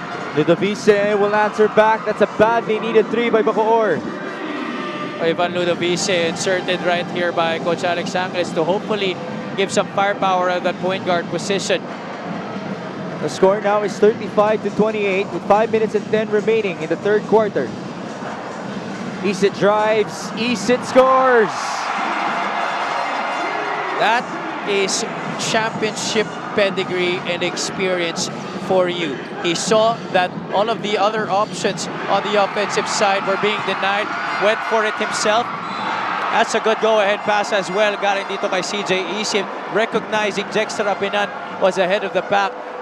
Tonight makes you could see the value of a guy like CJ Isit dito sa laro at opensa, pati na rin ang depensa ng Batangas City Embassy Chill. Oh, he was one of the guys, itong si CJ Isit, who was recruited highly in the offseason by Coach Cholo Villanueva. A lot of people might have thought that Batangas could have gotten more scorers on their list of players, but they got defensive stoppers. One of them is CJ Isit. As now we turn you over to Sydney Crespo. You know, Mix and Javi, I wish you guys can see a Batangas locker room huddle and witness Coach Cholo in his element. They all watched their first half performance through a small TV and Coach Cholo specified a few things. Huwag itapon ng bola, kailangan na lumaban sa 50-50 balls and make it worth it. Second, they can't be stagnant. Nakikita niyang medyo nag-relax kasi sila, kaya mahirap nang kumuha ng rhythm sa larong ito. And third, they had a lot of opportunities shooting the ball like you mentioned, Javi, pero hindi pa nila ito na ma-maximize kanina. Now, Coach Cholo is looking for more ball movement in this half. So many to share from the Batangas strategists, but so little time. For now, yan muna. Back to you guys. Well, Javi did mention that he's been more impressed with the offensive execution of Batangas so far in the third quarter. So that coincides with the report of Sydney Crespo. I ask you this though, have you been seeing more variety in terms of the attacks and the shots attempted by Batangas? Yes, definitely. And this is brought about by the presence of CJ Isit at that point guard spot. There are more weapons now on the floor. When it's Rudy Lingana, Rudy just tends to be a stabilizer. He doesn't really look for his shot a lot. He's not able to get the basket just like he used to in his younger days. But with CJ Isit on the floor, whenever the options for the Batangas team are denied, CJ takes the ball to the basket and is able to score on drives. There's the foul committed by Batangas, but Marquis got tangled up with Jexter Apinan, ultimately leading to a takedown. Well, takedown might be too much of a word. Apinan did fall on the floor. That's why CJ Isit had some words onto Marquis, to which Mark's teammates defended him. So now the referees will have to review that previous sequence. At some point, momentarily, the whole Batangas coaching staff was on the floor. They were really mad that no call was made right away after that sequence. But our referees are indeed reviewing it right now to see if there should be any drastic calls on that last play. Well, that previous play even got Rudy Distrito up on his feet. And when you have our head of security in the middle of the court, that means everybody has to stop. And not just on his feet, he had to really walk over there to that Batangas side and keep them on their bench. The referees are now speaking with Richard Campos for our official call. Foul number 20, Santa Plaza. That's his fourth foul. Technical foul on number 20, Joel Liu. Technical foul on number 1, CJ Isit, both for unsportsmanlike behavior. We have a double tick, but what should be more alarming here was the fact that Cedric Ablaza just got his fourth foul. How dangerous do you think that could be? Well, Ablaza has been performing well. Might not be a lot in terms of offensive production, but his shots have been timely and he has been helping them on the rebounding end. 7 boards already tonight para kay Cedric Ablaza. We have Ivan Ludovice now at the line. Bacoor has only scored 5 points in this frame as compared to the 17 of Batangas. There you see Marlo Aquino. Hindi na po siya maglalaro. He's done. Actually, he even made history having played with his son in this league for a game. The Davise converts 2 for 2, 38-30. Of course, the skyscraper Marlo Aquino formed a heck of a tandem with our commissioner Kenneth Doremdes when they were playing for the Santa Lucia Realtors back in the day. Apinan going to Rudy Linganay. Now it's Rafi Octobre, first appearance in game number 2. Apinan, oh, that's way off, an air ball, and the ball goes straight out of bounds. Yeah, Rafi Octubre has had his moments throughout the season, especially when Batangas pinned the first ever loss of Pampanga this year. It's surprising to me that he hasn't seen much action in this series. In game 1, he only played close to 6 minutes in that game. Oh, he even was a part of Coach JV's keys to the game, right? In game number 1. What's the acronym that he used? ABO. ABO for Apinan, Valoria, and Octubre. Stop the abo, right? Something like that. As Ludovise misfires. Ball reobtained by Bacoor. Craniel Viloria with 10 on the shot clock. Joey Liu, two-man game with Jammer Hamito. This is Hamito's first appearance as well in game number 2.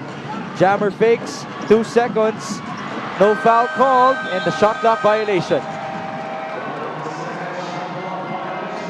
That's a problem when you don't have John Hermal and James Kwekoteo on the floor. You now don't have a player you can give the ball to in situations where the clock is running down to create for you and manufacture a shot. All right, on cue. Now John Hermal checks in for Bacoor City. He has 5 points to his name so far, 2 out of 6 from the field. He's going to try to defend John Ray Villanueva. Apinan inbounds to Rudy Linganay. 2 longtime teammates from Makati to Batangas. Rudy against Ivan Ludovise. Under 3 minutes remaining in the third. 13 on the shot clock. Linganay goes to Levi Hernandez. He's blocked. Nice defense by Jammer Hamito, and there's a foul to stop the break. Great defensive sequence right there para dito sa Bacoor City Strikers. You see here Hernandez curling, and then Hamito had to go up a little bit to try and help on that shot, and he was able to swat it away. Hamito could have just waited inside the shaded area to try and guard the basket, but he recognized that it was Hernandez who was getting the ball. This free throw is brought to you by Extreme Appliances, ang subok at kompletong appliance brand ng Pilipinas. 6 points now in this game for Ivan Ludovise coming off the bench. He's perfect from the line so far, 3 out of 3.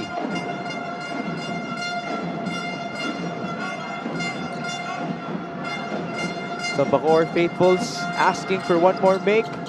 There it is, Ivan delivers. And now we have a timeout, courtesy of Coach Cholo Villanueva. They have the advantage, but a 6-point lead is not safe. We have a long time to go here in game number 2, 38-32.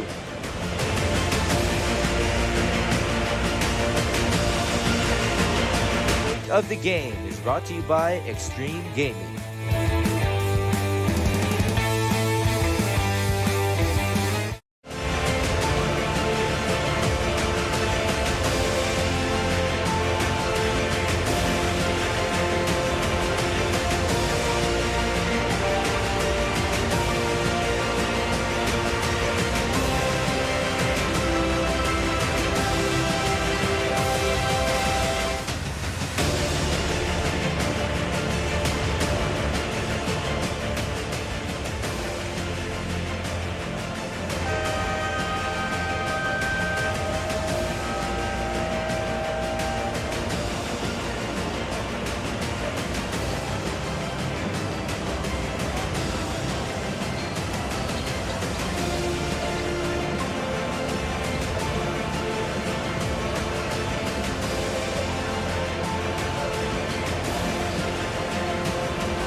Now, this is going to be a good comparison. James Kwekote's numbers between Game 1 and Game 2.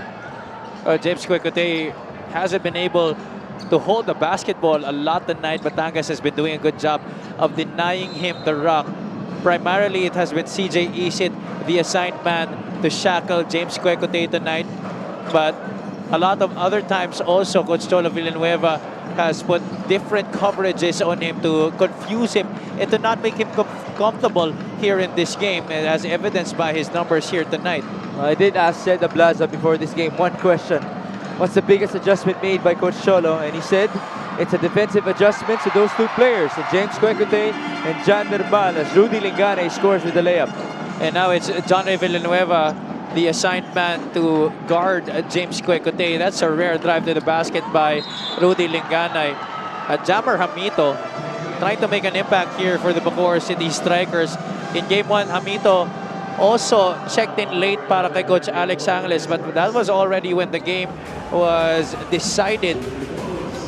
Yeah, only 4 minutes of play for Jammer in game number 1, as this assist is brought to you by Ivan Ludavise, going to Jammer Hamito for the gimme. Here's the bonus for Jammer. That's good for the former Pampanga Giant Lantern, the former San Juan Knight. He's been all over the league. I believe Hamito could be a key here as Bacoor tries to get back into this game and maybe take the lead once again, because now they have a guy who can be a post presence para sa kanila. That could be an advantage for them, because Batangas doesn't have a lot of bigs who can match up, at least on the low block, against a guy like Jammer Hamito. So let's see how Bacoor goes about this and how Coach Cholo will react to this shift in game plan by Coach Alex Angeles. Well, Jammer did actually start a lot of games in the season for Coach Alex, and I'm sure you would say that he is of starting caliber. Oh yeah, definitely. The reason why Coach Alex hasn't been able to utilize him a lot is because Coach Alex is trying to play the matchups. Batangas' bigs are quicker, more mobile, guys who really move a lot in attack from the outside, and that's why he utilizes guys who can move their feet on defense. And compared to Jammer Hamito, you know, Jammer isn't really fast laterally. The ball went out of bounds in favor of Bacoor City. Baseline inbound now for Craniel Viloria as he works with Jammer Hamito, Jan Mpbl, James Kwekotay, and Ivan Ludavise. Under 2 minutes remaining in the third quarter. Mpbl against Donachea, going to Jammer. Hamito drives, Hamito sidesteps, he recovers and scores. There you see, attacking from that middle of that right wing. Misses on the first attempt, gets his own miss. Nobody can box him out if he's that near to the basket because of his sheer strength, size, and heft. It's back to a one-possession game now, 40-37. A nice recovery by Bacoor in the past couple of minutes, and now they force a turnover. I love what they did there. You know, John Villanueva, not really a guy that you would expect would make good decisions off of the dribble. Coach Alex Angeles knows this, and that's why they decided to trap him, blitz him with that basketball, force him to give it up and commit a mistake, and that's exactly what happened. There's that put back by Jammer Hamito. A lot of contributions here in the third by the Bacoor big man. Viloria misses, rebound Ochea. Forward pass to Levy Hernandez. Levy drives and feeds. Ambuluto is blocked by Jammer Hamito. A little forced drive right there by Levy Hernandez. Did not see John Villanueva wide open on the left corner. And that could have been a three-point shot by Villanueva that could stop this run that Bacoor City is on. Jong Valoria now returns for Bacoor, or for Batangas City. He does have a couple of teammates in foul trouble. Said the Blaza has 4 fouls. Jexter Apinan, CJ Isit, and Levy Hernandez all have 3. Foul given up by Bacoor, so Valoria will now see the line. Jong's shooting, though, is only at 2 out of 12, so he continues to struggle from the field, much like what happened in Game 1. And this is a mystery because Jong has been lights out this whole playoffs, averaging 44% from the field. Perhaps one of the top guys in terms of efficiency offensively in this postseason. And also to add to that, he's had a lot of open looks tonight. which he hasn't been able to capitalize on. Well, let's see if his free throws might help him out in terms of gaining his touch. Second one for Jong is good, 2 for 2. 7 points now for Jong Baloria. He also has 5 rebounds to his name. Under a minute to go in the third. Mark Montuano now has made his first appearance in this matchup.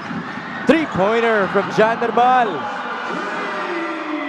You see no hesitation, Migs, despite the defense in front of him. Might not have been a very tight coverage, but the hand was there, and yet Jan Nermal was unfazed. The confidence really just showing from Nermal in terms of knocking down that three-point shot.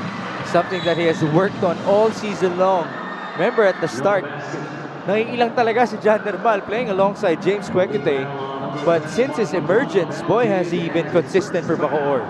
And I do believe we talked about this during the middle of the regular season, as we see that, look at that, Ochea had his hand in the face, almost face guarding Jan Nermal, but Nermal confidently swishing it through. Going back to what I was saying, I do believe we talked about it in one of the games that because of the presence of guys like James Quecote, the other guys like Jan Nermal, Joel Liu were challenged to improve their shooting. They worked on their reps before and after practice, shooting a number of shots to be able to sharpen their touch from the outside. Good for them to have raised each other up in this program of Coach Alex Angeles. And that's a mark of a good team. You be a positive influence on each and everybody. You raise the bar for all of your teammates, whether it be the last guy on the bench or the first man para dito sa koponan ng Bacoor City. The ball went out of bounds. So now it's Ivan Ludovice who shall be inbounding from the baseline. 14 seconds remain in the third. They're down by 4. Ivan working with Hamito and Montuano. Ludovice asking for jammer. 4 seconds. Ivan goes left. Ludovice feeds. He recovers. And that's a miss to end the third. After 13 minutes of play, the score is 44-40. Only a 2-possession separation between our two teams. Batangas got off to a really good start, coming out of the locker rooms, increased proficiency in terms of execution on the floor. Their defense has also forced the Bacoor City Strikers into tough shots. CJ Isit had his moments, continuing to contribute on both ends of the floor para kay Coach Cholo Villanueva. Dexter Apinan was actually the guy who set the tone early in this third quarter para sa Batangas City Embassy Chill. That's why they were able to get to an early lead.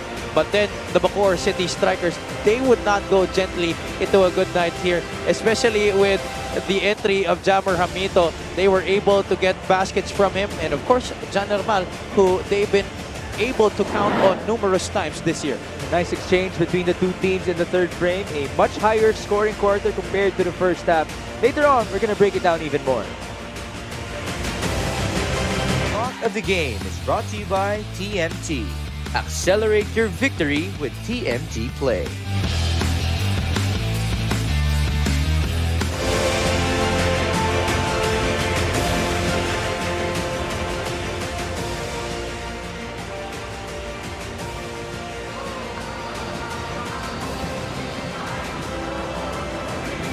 Presenting our Suzuki muscular and sporty fans of the game. Just like the Avenus, do more and achieve more with the muscular and sporty scooter from Suzuki. The Avenus, oras na para magmotor. Big shout out to everybody present inside the Batangas City Coliseum, the home of our inaugural season champions, the Batangas City Athletics. Back then, that was the Batangas team's name, but now they're called the Embassy Chill. And this is such a nice statistic. So big shout out to Sir Jody Mangonon and company, our stats team, for giving us our Mpbl record of coaches with most regular season wins since 2018. Randy Alcantara, Gerson Cabiltes, and Cholo Villanueva. Those three guys on that list, they are the guys who we look up to in terms of coaching excellence. They really have set the bar high dito sa liga natin, and that's why the other teams have also been challenged to get seasoned coaches to try and challenge guys like Coach Randy, Coach Jerson, and Coach Cholo. Number 45. You know, at some point, we talked about building your all-time MPBL starting five. I actually thought, who would be my all-time MPBL coach? That's tough. I wasn't able to answer my own question, but I had those three as my choices. So big shout out to those three leaders in our league. But you know, the difference in that list is that two of those coaches have already raised the national championship, Right. except for Coach Cholo Villanueva. Right. The other coach who I would add to the list is Don Dulay, and he's also won a chip already. As Jammer Hamito scores for Bacoor, it's a one-possession game. He continues to flex his muscles here. 7 points now in the game para dito kay Jammer Hamito. A lineup that we're not used to seeing here, at least in the postseason para kay Coach Alex Angeles. Even Mark Montuano is on the floor. So a slower 5 here para sa kupunan ng Bacoor City Strikers, but they've been able to take advantage of it in terms of matchups. Well, he did ask for unpredictability from the side of the Bacoor City Strikers, and here they are delivering it. Hamito was fouled on the rebounding sequence. So Bacoor will now have a chance to tie or even get the lead. There you see the previous feed by James Quecote finding the magic bunot for Coach Alex Angeles and Jammer Hamito. You know, James Quecote could have easily just forced the issue and went up for the shot himself. But, you know, the teamwork, the chemistry has really been evident here para sa Bacoor City Strikers. They recognize the fact that they have to be able to play off of themselves. It should not be just one man carrying the torch. Everybody has to chip in and star in the role for them to be able to make it all the way.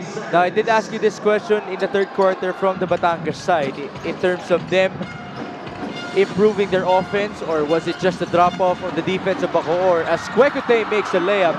Now, would you say the same from the side of the Strikers in terms of their offense? Yeah, that's correct. I think Batangas City surprised right now with the lineup that Coach Alex Angeles has fielded in, and this is the unpredictability that we were talking about. And so maybe the defensive schemes of Coach Cholo Villanueva were not ready for this particular 5 on the floor, which is why nagugulantang ang depensa ng Batangas City now.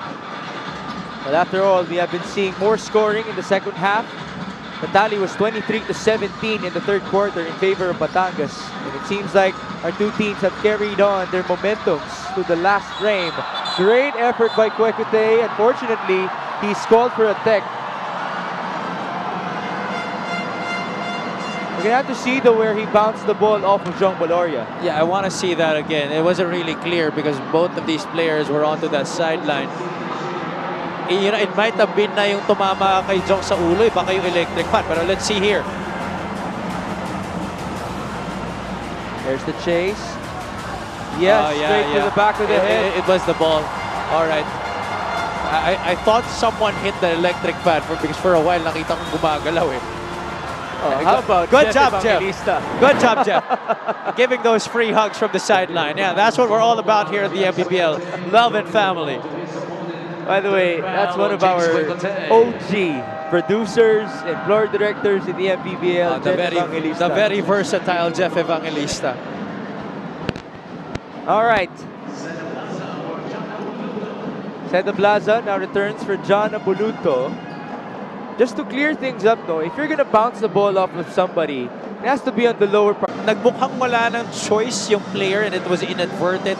It could be interpreted as, you know, just a simple act of trying to save the basketball. But in that occasion, there was a chance to actually bounce it off his middle part, not just the head. And also, it's the gravity of the bounce, right? Kung gaano kalakas mong ipapatalbog. Yes. Sorry, that's not gravity, that's force. Just had to clear things up in terms of physics terms. It's 44 all now. Yeah, just to remind everybody, I'm not the guy that you should be questioning about the physics here. I'm not the engineer. Baseline inbound now for Aaron Heruta as he works with Marquis, Jan Derbal, James Quecote, and Ivan Ludovice. Then on the shot clock, double team. Derbal, Ludovice to Heruta. Heruta leans in, and he doesn't get the bounce. 44 all. I haven't really seen that type of play we've seen from Aaron Heruta in Game 1. He's also been some sort of struggle here tonight. 4 points, 2 dimes for Aaron, as opposed to his 8 points and 5 assists in game 1. Missed by Levy, rebound, Jandermal. A chance for Bacoor to take the lead. Kwekute. Cross-court pass to Davise for 3. That's short. Offensive rebound, 2 men down. Kwekute scores. Ludovice has been open on that left corner for 2 or 3 possessions straight now. A good offensive rebound by James Kwekute, proving to everybody that he can also get those hustle points off of those offensive boards. Lead back with the strikers in game number 2. Valoria backing down. There's the feed. Isid. Nice feed. Ooh, whistle blown. It's 3 in the key. So much action happening that 2 bigs inside para sa Batangas City were anticipating a shot already. Valoria really tried to back down into si James Kwekute, and he was already inside the paint. Ablaza and Apinan were waiting for a shot to happen.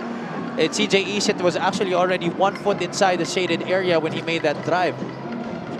Back with Adon Heruta. He goes to Marquis. Pinapalabas si Ivan.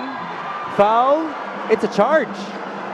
It seems it was a moving screen on Jexter Apinan. It could have been off the handoff. That's... Oh, it's on Jandermal. Oh, it's Jandermal. He was being defended by Jexter Apinan. Hermal is trying to plead his case that there wasn't any foul from him. So we shall return to the side of Batangas City as MJ De La Virgen replaces CJ Isit. MJ joins Jexter Apinan, Cedric Ablaza, Don Ochea, and Levy Hernandez. Remember, we have a couple of Batangas players in foul trouble. Ablaza in particular has 4. 6 minutes and 43. Hernandez misfires. Offensive rebound. That was offensive rebound number 26 for Batangas. Now it's a traveling violation on Levy Hernandez. Good call by a referee. That definitely was a walk against Levy Hernandez. You know, Batangas is trying to attack those short closeouts, especially if it's a big in front of them. At that time, Hernandez was just too proficient on his footwork. Coach Cholo Villanueva is living on the sideline right now. There's a warning given. 46-44. 6.5 minutes remain. If Bacoor wins, then they shall proceed to our Mpbl National Finals, which will begin in Pampanga Friday next week. But if Batangas wins, game number 3 will happen in Bacoor this coming Tuesday. 10 on the shot clock. 2-man game up top. Jandermal from downtown. That's too strong. Offensive rebound, Kwekute. Now James is being defended by Don Ochea. Kwekute misfires. Oh, what about Kwekute though? Already a couple of offensive rebounds here in the 4th quarter. Total of 4 offensive boards for James, but MJ De La Virgen delivers on the other end. It doesn't take much time for this guy to heat up. Even if he's fresh off the bench, he's always ready to take those big shots. Batangas now back in the lead. 47-46. Aaron Heruta going to Ivan Ludovice. Back to Aaron. 9 on the shot clock against Cedric Ablaza. Aaron drives. No foul. That's a miss. Rebound Apinan. Oh, good pressure by Heruta. And the call is a foul though. Aaron is not happy about it. I really think that should have been a jump. I did not see excessive contact right there that should have merited the personal. Especially in an atmosphere like this, you should have called that the jump ball. That was definitely a held ball situation. Now, we haven't seen any challenges yet, right? Yeah, no challenges yet tonight. If it was actually a jump ball call, then the possession arrow is pointing Bacoor's way. They would have gotten possession. And so, we shall take a break, just so everybody can calm down. 47-46.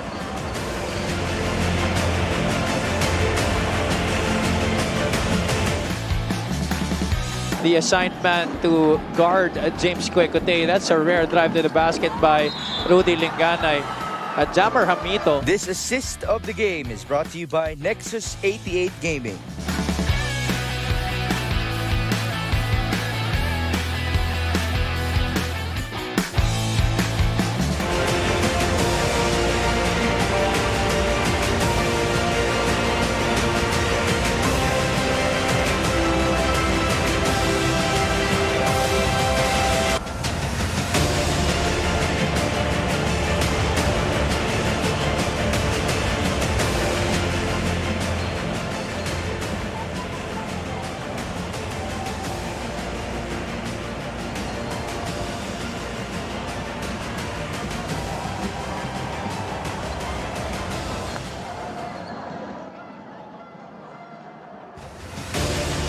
Let's go, Batangas City, Pasijil, last na re. Para kayo nyo na! 1, 2, 3! Let's go, Batangas City, Pasijil!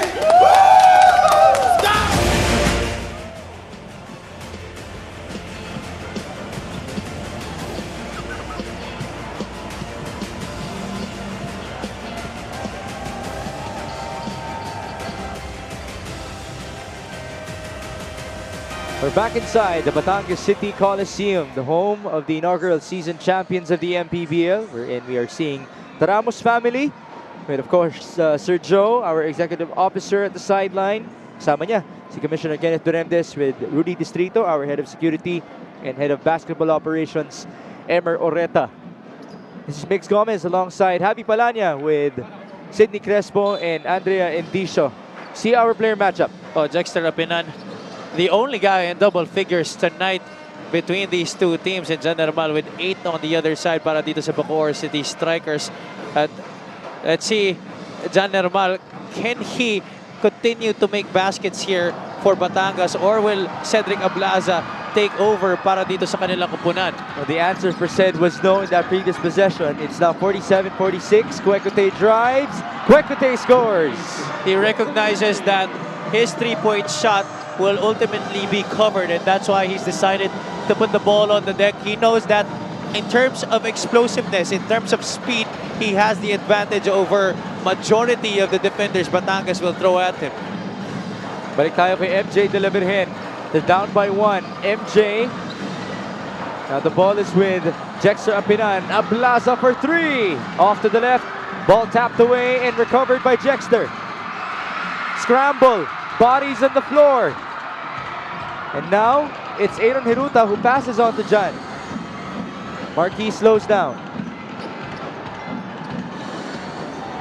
Inside pass. Egilos with a mismatch. J-Mo, no foul there. Egilos on the recovery. He scores.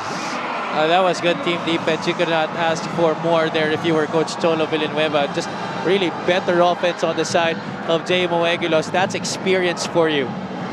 4 minutes remain in game number 2. Batangas is fighting for survival, down by 3. MJ de la Virgen on the Ced Ablaza against J-Mo Egilos. 8 on the shot clock. MJ, 1-2, and a miss. He forced that one right there.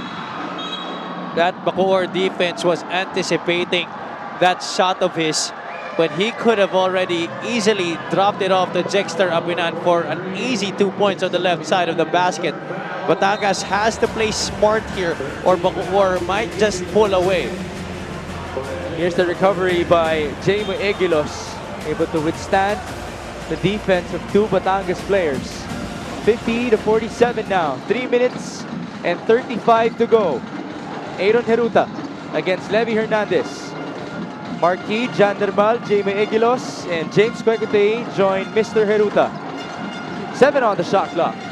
Egilos back to Aaron, 4 seconds. Nice block by Levy. Hiruta recovers and he scores. Big time basket right there by Aaron Hiruta. Not giving up on the play despite getting blocked. Chases that loose ball and leans in for the floater. Here you see that shot block by Hernandez on the 3-point attempt. And look where Levy is. He's behind. But Aaron Hiruta already racing to the basketball right after that shot block. That's just hard for you. Bacoor, you know, definitely has the deeper lineup here compared to Batangas City. But which team will have the bigger heart here makes that team will win this.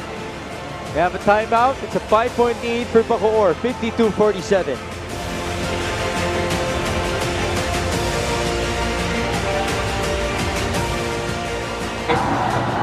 Sorry, Jack dito. John dito.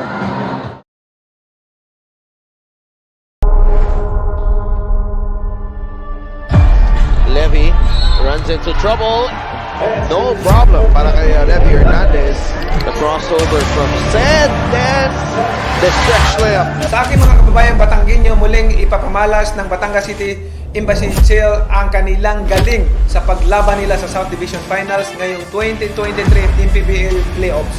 Subaybayan po natin ang Batangas sa kanilang mga matikibong laban dito sa Mpbl, ang liga ng bawat Pilipino. Maraming salamat po. Baloria, three-pointer, pasok yan para kay Jong Baloria. Last 5 minutes and we have a Game 3. Ito ang last statement ni Coach Cholo Villanueva bago sila bumalik sa court. Paulit-ulit niyang sinasabi that they need to show more movement on the floor, whether that is rebound or extra pass. As Coach Cholo said, they need to redeem themselves and win this at home. Bago nakabalik si CJ Isid in the game, he was feeling a little bit of cramps kanina, so kailangan niya uminom ng gamot. Let's see if that will affect the last few minutes here. Back to you guys. Well, that might be a big factor. CJ Isid has been splendid in tonight's outing. He has 7 points with 6 rebounds and 6 assists. Hernandez, a crucial 3. That's long. Rebound, Kwekute. I feel like that was a rush shot right there for Batangas City. Too early in the shot clock. I'm sure that's not the play that Coach Cholo wanted. There's 3 minutes and 4 seconds left in this game. No need for a rush shot like that if you're Levy Hernandez, especially coming out of a timeout. But Happy, how about James Kwekute? He has 8 points and 9 rebounds to his name. He recognizes that, you know, a lot of his the opportunities that he's had in Game 1 would not be present today, especially because of that outburst that he had. I'm sure Coach Cholo Villanueva planned a lot of defensive schemes, and he knows that. That's why he's had to contribute in other ways. Back with Aaron Heruta. 10 on the shot clock. Nice pass to Egilos. But better defense by Batangas. Nermal onto Marquis. Back up to Aaron. 9 on the shot clock. There's the screen provided by Jamo. Heruta dashes through. And he doesn't get the bounce. Rebound to Blaza. Important stop right here for Batangas, but they need to get a basket. Oh, look at John Nermal. Almost getting that basketball away from Levy Hernandez. You see, that's really the value of a John Nermal. Now that he's been very great offensively, you could not discount the fact that he's such a pest defensively. He has that length with his arms and he's able to move his feet very fast. Just so everybody knows, John Nermal is taller than Marquis.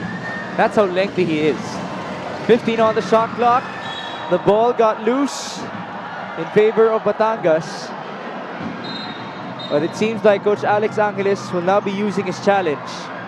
We haven't seen any challenges so far in this game. Tense situations right now para sa parehong koponan. 2 minutes and 22, still an eternity of basketball left to be played here. And again, just like I said before that last time out, which team will have the bigger heart? That is the team that will come out on top tonight. All right, to recap the circumstances, if Bacoor wins tonight, they will advance to the 2023 Mpbl National Finals to take on the Pampanga Giant Lanterns. And that series shall begin Friday inside the Brenzy Giao Convention Center. But if Batangas wins, Game 3 will happen inside the Strike Gym in Bacoor City on Tuesday, and that will move Game 1 of the finals to Saturday inside the Pampanga Gym of the Brenzy Giao Convention Center. Somewhere out there, Governor Coach Dennis Delta Pineda, Balti Baltazar, Encho Serrano and company must be and should be watching closely in this game, anticipating their foes in the national championship. So the challenge was successful for Coach Alex. It will be Bacoor gaining possession here.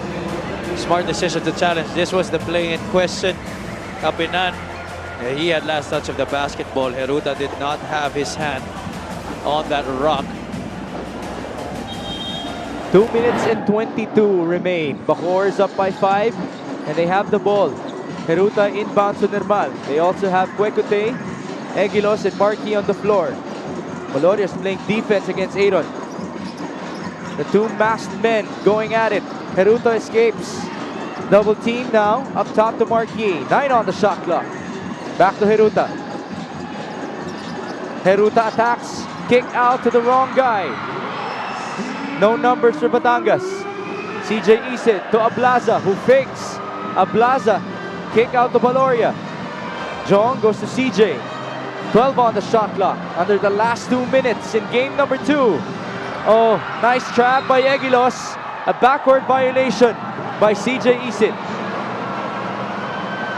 What defense right there by the Bacoor City strikers. Batangas wasn't able to get near that shaded area. You see here the big man, Jmo Egilos, extending all the way out beyond the three-point line just to pressure the point guard of Batangas, CJ Isid. That's how bad they wanted. Back with Bacoor.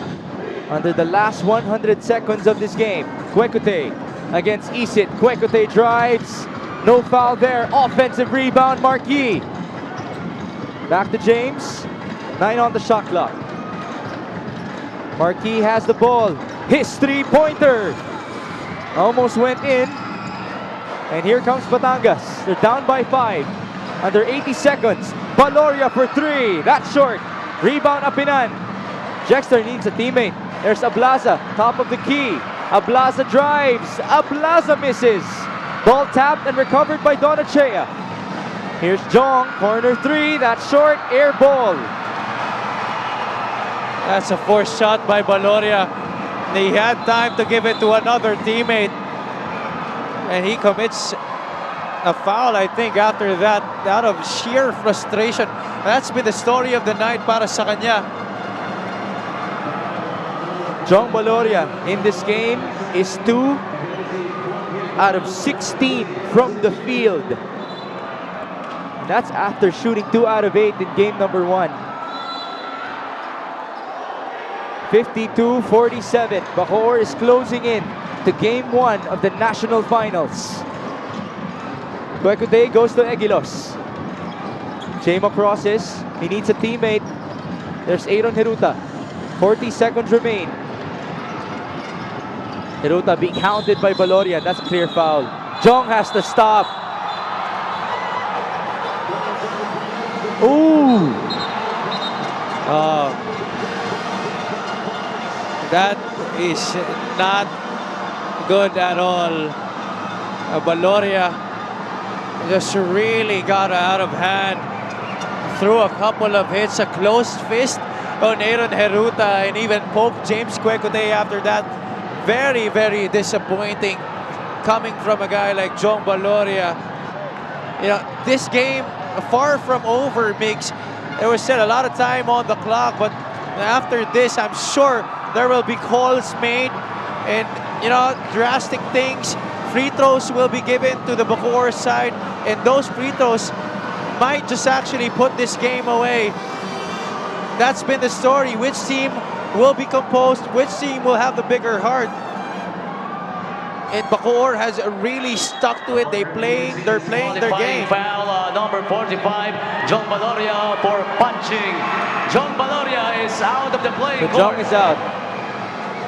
No question there. Closed fists are not welcome in basketball. I'm actually impressed with Aaron Heruta as he tried to contain James Kwekute off of that scuffle, because Aaron knows that they need James Kwekute come game 1 of the finals if they advance. Here was this last sequence. You see here Heruta doing a good job of really guarding that basketball away from Jong Valoria. There was the initial hit, and then may isa pa. Definitely no place in the game of basketball for acts like that. I myself am very disappointed with how Valoria acted on that. There you see the second motion by Jong. He had a hand to the face, to the hair of James Kwekute. Good job by our officials, our marshals as well, to separate our players. Heruta makes the first free throw. Second one for Aaron. That's no good. He has 7 points with 6 boards and 3 dimes to his name. And you did characterize Aaron Hiruta as a stabilizer for Bacoor. Comparing his performances from this year to last, Hiruta was a lot of times out of shape last year in a stint with Bacolod. This year, he has really had a conscious effort of getting into much better playing condition and has also been a big factor in why Bacoor was able to finish the regular season on top of the Southern Division, and now a big factor of why they will end up on top of the Southern Division to represent in the National Championship. Let's see though, 21.7 seconds left, makes 4-point lead. This is not yet over. That was a nice steal made by the best defender of Batangas in Don Archea, and the lead pass to 2 easy points for CJ Isit. We have seen stranger things happen in basketball. A 4-point separation with 22 seconds to go. That's no safe lead for Bacoor, but Batangas will have to pull off a comeback without Jong Baloria. Definitely, both teams still with a timeout each. So this is still very much possible. They get a quick stop here. I'm sure that Coach Cholo Villanueva will try to go for the steal in the first maybe couple of seconds of the play. If that won't happen, they would have to foul right away and have to play the free throw game. So let's see how this one will play out. This is not yet over, ladies and gentlemen. Batangas still definitely with a chance here. Bacoor not yet out of the woods. Let's see what Coach Alex has in store for us as we are about to show you a special object inside the Batangas City Coliseum. A thing that is on the hands or on the reach of the Bacoor City Strikers. Can they get the South Division Championship tonight? That is our question with 22 seconds remaining. Coach Alex Angeles is dreaming for that trophy. That's just one half of the journey. We still have one more series after this battle. Sideline inbound for Aaron Hiruta. They have 14 on the shot clock. Hiruta needs a teammate. There's Egilos. He's trapped, but there's a foul called. Oh, good catch right there by Jamo Egilos. And you saw his ability to really control that basketball with just one hand. That's kind of tough to do, especially with the pressure that was exhibited by Batangas. Seda Blaza now fouls out of the game. Let's see the numbers of Jamo Egilos. He's perfect from the line so far, 2 out of 2 with 8 points and 7 boards. Makes you have to point out now, this is going to be an even tougher road to climb here for Batangas if they want to make a comeback. No more Jong Baloria, no more Cedric Ablaza, 2 guys that they really were expecting to deliver for them in the clutch. This free throw is brought to you by Extreme Appliances, ang subok at kompletong appliance brand ng Pilipinas. Egilos just missed his first gimme. 20 seconds to go. This is not over yet. That's his first miss of the line. That's right. And we can actually see Coach Cholo now drawing up a play for Batangas. Second one for Jamo Egilos. That's good. Timeout will be called by Batangas. Down by 5 with 20 seconds remaining. Do they need a 3 here? The quickest basket that is available, that is what they take, whether it's a 2 or a 3. It has to be a quick one. 20 seconds, exactly 20 seconds on the game clock. I'm sure Coach Cholo Villanueva will try to set up maybe Levy Hernandez for a 3-point shot. I'm checking if he's going to insert Rafi Octubre here for an added shooter. But it looks like it will be Levy Hernandez who will be the designated guy on the play. You see there CJ Isit, Don Ochea as well. Mark Cruz is in there to replace Cedric Ablaza, who just fouled out. That seems to be the forward, Jexter Apinan. Let's see if Batangas can fight for another day. Their backs are against the wall. And this is a team that has struggled in the playoffs. Throughout the years of the Mpbl, they've always been one of the best in terms of the regular season, but they fall short come the postseason. Last year, they were 1 point away from reaching the national finals. Now they're 5 points down. CJ Isit inbounds. Apinan catches. Now they go to Levy. Three-pointer is long. Rebound Mark Cruz. He needs a teammate. Ooh! That pass was off target. A turnover.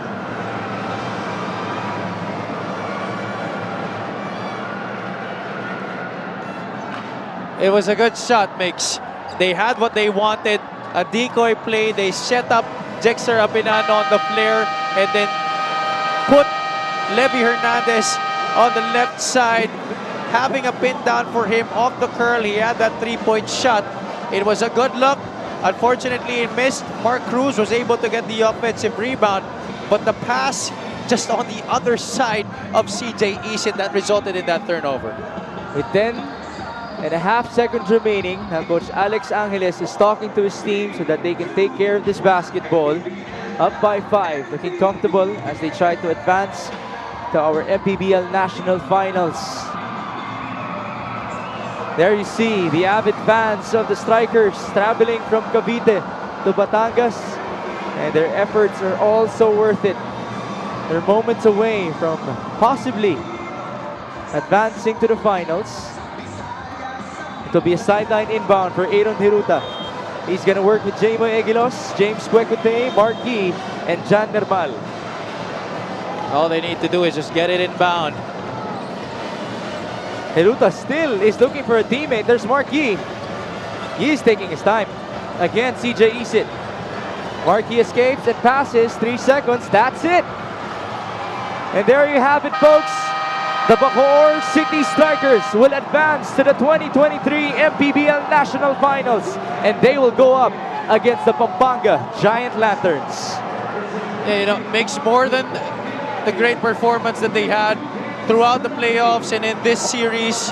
You could really sense that by the end of the game, it was really destined for them. The breaks of the game went their way. The Bacoor City Strikers, I'm sure, very happy that they reached the national finals for the first time, but the job isn't done. Bacoor last year, they were a tough team that reached the playoffs, but they had different leaders. They managed to basically combine two franchises, two rosters, build an all-star team under the tutelage of Coach Alex Angeles. They got James Quecote. They improved Jan Nermal. Now, those two are the newest stars of Bacoor, and they will take on Balti Baltazar and Encho Serrano in a duel between the top two teams in the Mpbl. You could not write it any better. The top team in the North to end the regular season, representing that division in the national championship, and the top team in the South to end the regular season, now representing their respective side in the national finals. This is gonna be a premier blockbuster series, matched up on paper, talent-wise, the depth. It's really head-to-head here as we approach the national finals. But now we have to celebrate the emergence of this guy, Aaron Hiruta, the stabilizer, as you mentioned, for the Bacoor City Strikers. In terms of statistics, it might not have been the brightest for Aaron, but it was well enough to get the victory. Yeah, you know, more than the numbers, I feel like I had to give the player of the game honor to him just because of how he was able to orchestrate the offense, made sure that even when they were down, things had to be running well. We have to acknowledge guys like Jamo Egilos, Jan Nermal, James Quecote, who all had splendid performances as well. But I just really had to give it to Aaron Hiruta, you know, especially during the tail end of that game wherein he got into that scuffle with Jong Valoria. He had all the reason para bumawi. But because the game was on the line, it wasn't finished yet, the score was close, he had to be able to compose himself, and that's exactly what he did, just like what he did the whole game. That's why Aaron Hiruta now deserves this moment with his newborn baby and with Andrea Endiso. First of all, congratulations. Medyo mabagal yung naging simula ninyo, pero ano ba yung nag-spark sa inyo? Ano yung naging turning point at nakuha niyo yung momentum? Tuwala lang talaga sa kay Lord. Doon kami kumuha ng lakas ng loob kay Lord God, and syempre nagstay kami sa system ni Coach Alex na defense all the way, and thank you sa Panginoon at nakuha namin yung panalo. Aaron, ito yung unang pagkakataon na aapak ang Bacoor City Strikers sa National Finals ng Mpbl. Anong nararamdaman at naiisip mo? Excited pero at the same time medyo syempre may konting kaba. Yung team namin, sabi mo nga first time pumasok ng Bacoor City pero sa lineup namin marami na rin nakapaglaro dito sa National Finals which is sana maging in favor sa amin. Alam ko, masayang-masaya ka ngayon. Meron ka bang gustong batiin o pasalamatan? Una, nagpapasalamat ako sa Panginoon, nagpapasalamat ako sa bumubuo ng Bacoor City Strikers, and nagpapasalamat ako sa mga lahat ng bosses namin, kay Mayor Strike, kay Boss Dennis. Nagpapasalamat ako sa family ko na walang sawa sumusuporta sa akin, yung wife ko, si Dana, and syempre itong si baby ko. Thank you. Thank you so much. Once again, that is our best player of the game, Aaron Heruta. At dumako naman tayo sa ating winning coach, Coach Alex Angeles. Coach, you managed to end this South Division Championship Series with a sweep. Paano nyo nagawa yun, Coach? And ano pong masasabi ninyo? Well, unang-una, papasalamat muna kami sa ating Pangulong Mike Kapal. Kung hindi dahil sa kanya, hindi namin makukuha to. Pangalawa, syempre, sa aming boss, kay Boss Mayor Strike, kay Ma'am Che Revilla, ganun din kay Boss Dennis at sa aking mga player. Talaga naman, binigay nila yung best nila para makuha namin yung championship sa South. Pero hindi pa dito kami natitigil. Hindi dito natatapos. Sabi nga sa verse na binigay namin kanina, nothing can stop God's plan for your life. Kaya eto kami ngayon, nagdidiwang pero hindi pa tapos ang laban. Coach, looking ahead, facing the Pampanga Giant Lanterns, anong klaseng Bacoor City Strikers ang i-expect namin? Well, ang i-expect nyo lang palagi, itong mga batang to, itong mga players namin to, lahat kami lalaban hanggang dulo. Bibigay namin yung 100% effort namin, most especially on defense. Kasi kita nyo naman, hindi man kami makashoot, pero yung depensa namin andon. Yun yung nagbigay sa amin ng lakas, yun yung nagbigay sa amin ng fuel para makuha yung championship dito sa South. Very well said. Congratulations. Once again, that is Coach Alex Angeles of the Bacoor City Strikers. Back to you, Mix and Javi. Thank you, Andrea. Good for to have mentioned that it's going to be Bacoor's first appearance in the finals, much like Pampanga. And yes, with Batangas now dropping out of the race, the trend shall continue. This year, we will have a new set of Mpbl national champions. You see the final score, 54-49. Boy, what was it, a tough grit and grind type of game, Javi? Low scoring at that, but Coach Alex and company will gladly take this. I did not expect less coming from these two teams. We mentioned at the top of our coverage that this was going to be a dogfight. Batangas, even if they were blown out in game one, they definitely would not want to be blown out, especially on their home floor, and also because that if they were in a do-or-die situation, they would do everything in their power to try and extend this series. It's just that Bacoor City responded to the good play that Batangas had at the start of the game. They made numerous comebacks. Each time Batangas was able to establish a lead, and in the end game, they were the more composed squad. They were the squad who had a lot more hustle, a lot more heart in them, and the breaks of the game went their way at the tail end of this match. So, you know, kudos to Coach Solo Villanueva for such an incredible season. Unfortunately, he falls short once again in the division finals, but also a big congratulations to Coach Alex Angeles and the Bacoor City Strikers. They could not have written this any better, as we mentioned, but the job isn't finished. Much like what the Pampanga Giant Lanterns did to San Juan, Bacoor limited Batangas to only 5 points in the fourth quarter of game number 2. San Juan only scored 6 in the fourth quarter of their game 2 versus Pampanga. So, again, it's the defense of Bacoor standing tall against the Batangas City Embassy Chill. But now, since we saw the playoff picture already, the stage is set for the ultimate duel between the top teams from the North and the South respectively. Javi, I'd like to get your thoughts, your expectations. What are you excited about come the finals? I'm excited that this is going to go the full distance. I feel like this is going to be a 5-game series para dito sa Pampanga and sa Bacoor. These two teams are the teams that are really matched up in terms of talent, in terms of depth. Their roster has really been made up to match up against each other. Bigs, guards, lahat yan laban.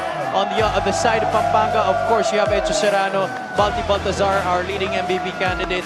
And on the other side, you also have guys like Jan Nermal, James Quecote, and then you have Marquis. on Pampanga side naman, Marquis counterpart, Arwin Santos. Yes. So, a lot of matchups, a lot of storylines that are waiting to pop up, that are waiting to be discussed. I'm very excited for this series to unfold, and I'm sure both of these teams, Pampanga and Batangas, will not give an inch to each of them come the national championship as they try to be crowned the 2023 Mpbl champions. And those were just 3 names from each team mentioned by Happy Palanya. The list goes deeper. Would you actually say that they're the 2 deepest teams in the whole of the Mpbl? Definitely this year, yes. Of course, Nueva Ecija, they were one of the deepest teams, but because Pampanga was able to retool and really get a lot of huge names, not huger, of course, than Balti Baltazar, but of course, Encho Serrano is there, and then you have guys like Luis Sangalang, JB Bayo, even Kurt Rayson played for them for a while to help them in getting some wins in the regular season, but Bacoor City Strikers, they did the same as well, merging practically Bacolod with this Bacoor team, and good job to Sir Dennis Abella for being able to piece together this strong team, and also I'd like to give a lot of credit to guys like Mark Montuano who want to take a back seat to the guys like Marky, to guys like John Ramal and James Quecote to be the guys to lead this franchise on the way to where they are right now. Well, I did talk to Mark in the middle of the season, and he said, ang perspective lang naman nila, if this is what it takes for us to win a championship, then we will gladly take the role. So, there you go. There's si Mark Montuano in the middle of the picture, rejoicing as they hold on to that Mpbl South Division Champions Trophy. So they're the reigning kings now of the South after what Zamboanga showed us last year. By the way, big shout out as well to Nueva Ecija and Zamboanga. Last year, they basically raised the bar to everybody, as you mentioned, because of what they showed us. Practically, sila yung sinundan ng Pampanga, ng Bacoor. Pinalakas nila yung teams nila in order to eventually beat out Nueva Ecija and Zamboanga among other squads here in the Mpbl. But now, let's lead you into a teaser for the Bacoor City Strikers.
There you have it. The stage is set for the 2023 Mpbl National Finals. The Pampanga Giant Lanterns will take on the Bacoor City Strikers, and game number 1 will happen on November 24. That's Friday next week inside the Brenzigiao Convention Center in Pampanga. I remember that interview in the press conference to Governor Coach Dennis Delta Pineda. Doon pa lang sinabi niya na mahihirapan tayo nito come the finals dahil sigurado lahat gusto manood at hindi tayo magkakasa sa gym natin. Yeah, definitely. I'd like to add to what you were saying right before that teaser makes. It really has been a good thing that what Nueva Ecija and Zamboanga did last year in raising the bar, and it just keeps getting better and better. I know this season isn't over yet, and we haven't crowned a champion yet, but aside from I'm very excited to witness this best of 5 series for Pampanga and Bacoor. I'm also very excited for what's gonna happen next year. Yes. So imagine, dahil umangat na yung standard ulit. So, gaano pa kaya ang iaangat noon in the 6th season of the MPBL? So there you have it. It's Pampanga versus Bacoor in the finals. Thank you for joining us here in game number 2 for Sidney Crespo, Andrea Endicio, and Javi Palanya. My name is Nix Gomez, and now we turn you over to our press conference. Welcome to Mpbl post-game press conference. We are joined by the new South Division champion head coach, Coach Alex Angeles, and best player of the game, Aaron Hiruta. Coach, first question, ano yung pakiramdam na kayo ng last team standing sa South and nakapasok na kayo sa National Finals, Coach? Uulitin ko, pasalamat muna kami sa ating Panginoong May Kapal kasi kung hindi sa Kanya, hindi talaga namin makukuha to. Doon kami kumukuha ng power, ng sandigan, lahat sa Kanya. Siya yung magaling. And then sa basketball side naman, nag-stick lang kami talaga sa strength namin, which is yung defense. Kita naman natin, hindi man kami maka-score, pero we make sure makaka-stop pa rin kami. So sabi namin, execute lang tayo, execute. Kung hindi man makashoot, basta tayo, di-depensa sa defensive side. Laro pa rin natin itong nangyayari. So sabi namin, walang bibitaw sa isa't isa, stay composed. Pinakamahalaga sa dulo yung emotion nila at kinontrol nila. Kita nyo naman, alam naman namin na yun na yung Batangas talagang magiging physical, hindi nila ibibigay ng ganong kadali yung laban. Kaya hats off ako kila Coach Solo, sa buong coaching staff at sa buong Batangas na talaga naman binigay nila yung best nila para mabigyan tayo ng magandang laban dito sa South Division Finals. Kaya muli, yun yung naging namin basehan. Coach, sa National Finals, it will be Bacoor versus Pampanga. So kamusta po yung magiging matchup natin doon? Preparation, Coach. Pahinga muna siguro ng mga 2 araw itong mga to. Tapos babalik lang kami sa drawing board. Pag-aaralan ulit namin yung player by player ng Pampanga. Then balik ulit kami sa ensayo. Then doon ulit kami magsisimula. Naniniwala kami, nabubuhay kami na kailangan mabuhay tayo day by day, possession by possession, moment by moment. Hindi pwede natin i-foreseen kaagad yung future. So, kailangan mag-umpisa muna kami doon sa step by step. Baby step muna ulit. Sir, what can you say about the game of James Kwekutay na, di ba na-held siya into 2 points ng first half? Paano po siya nakabawi nitong mga second half na talagang pakabagabang? Well, kita nyo, ang ganda talaga ng depensa kasi ng ng Batangas sa kanya. Sabi namin, basta depensa pa rin, and then darating yung bola sa'yo. So may pagkakataon doon, dumarating sa kanya yung bola, nakaka-steal siya, tapos doon siya nakakakuha ng points niya sa transition, or kaya coming off of offensive rebound, pero not necessarily doon sa sets namin. So kumbaga, nag-stick lang siya sa bawat kakampi niya, and then later on, binigay sa kanya yung breaks kahit papano, kaya doon kami nakakuha ng buwelo din. Aaron, yung being part one of the veteran of this team, yung despite na wala man lang naka-score sa inyo ng double digits, parang how are we able to instill your leadership sa team na to, especially in this crucial moment na yung low scoring game, medyo bakdagulan pa sa huli? Doon nakita na yung sa team namin, wala naman talagang kaming nililook up na superstar o ano. Kumbaga, kahit sino sa team namin, kayang umiscore, laging sinasabi ni Coach Alex. Kaya, tsaka yung main namin is yung tulong-tulong talaga namin sa depensa, yun talaga yung magpapanalo lagi. Kahit malas man sa score or di man makascore lahat, importante nakakadepensa kami, nakaka-stop, sabi nga ni Coach Alex. Coach, follow up lang kasi you mentioned you take right when you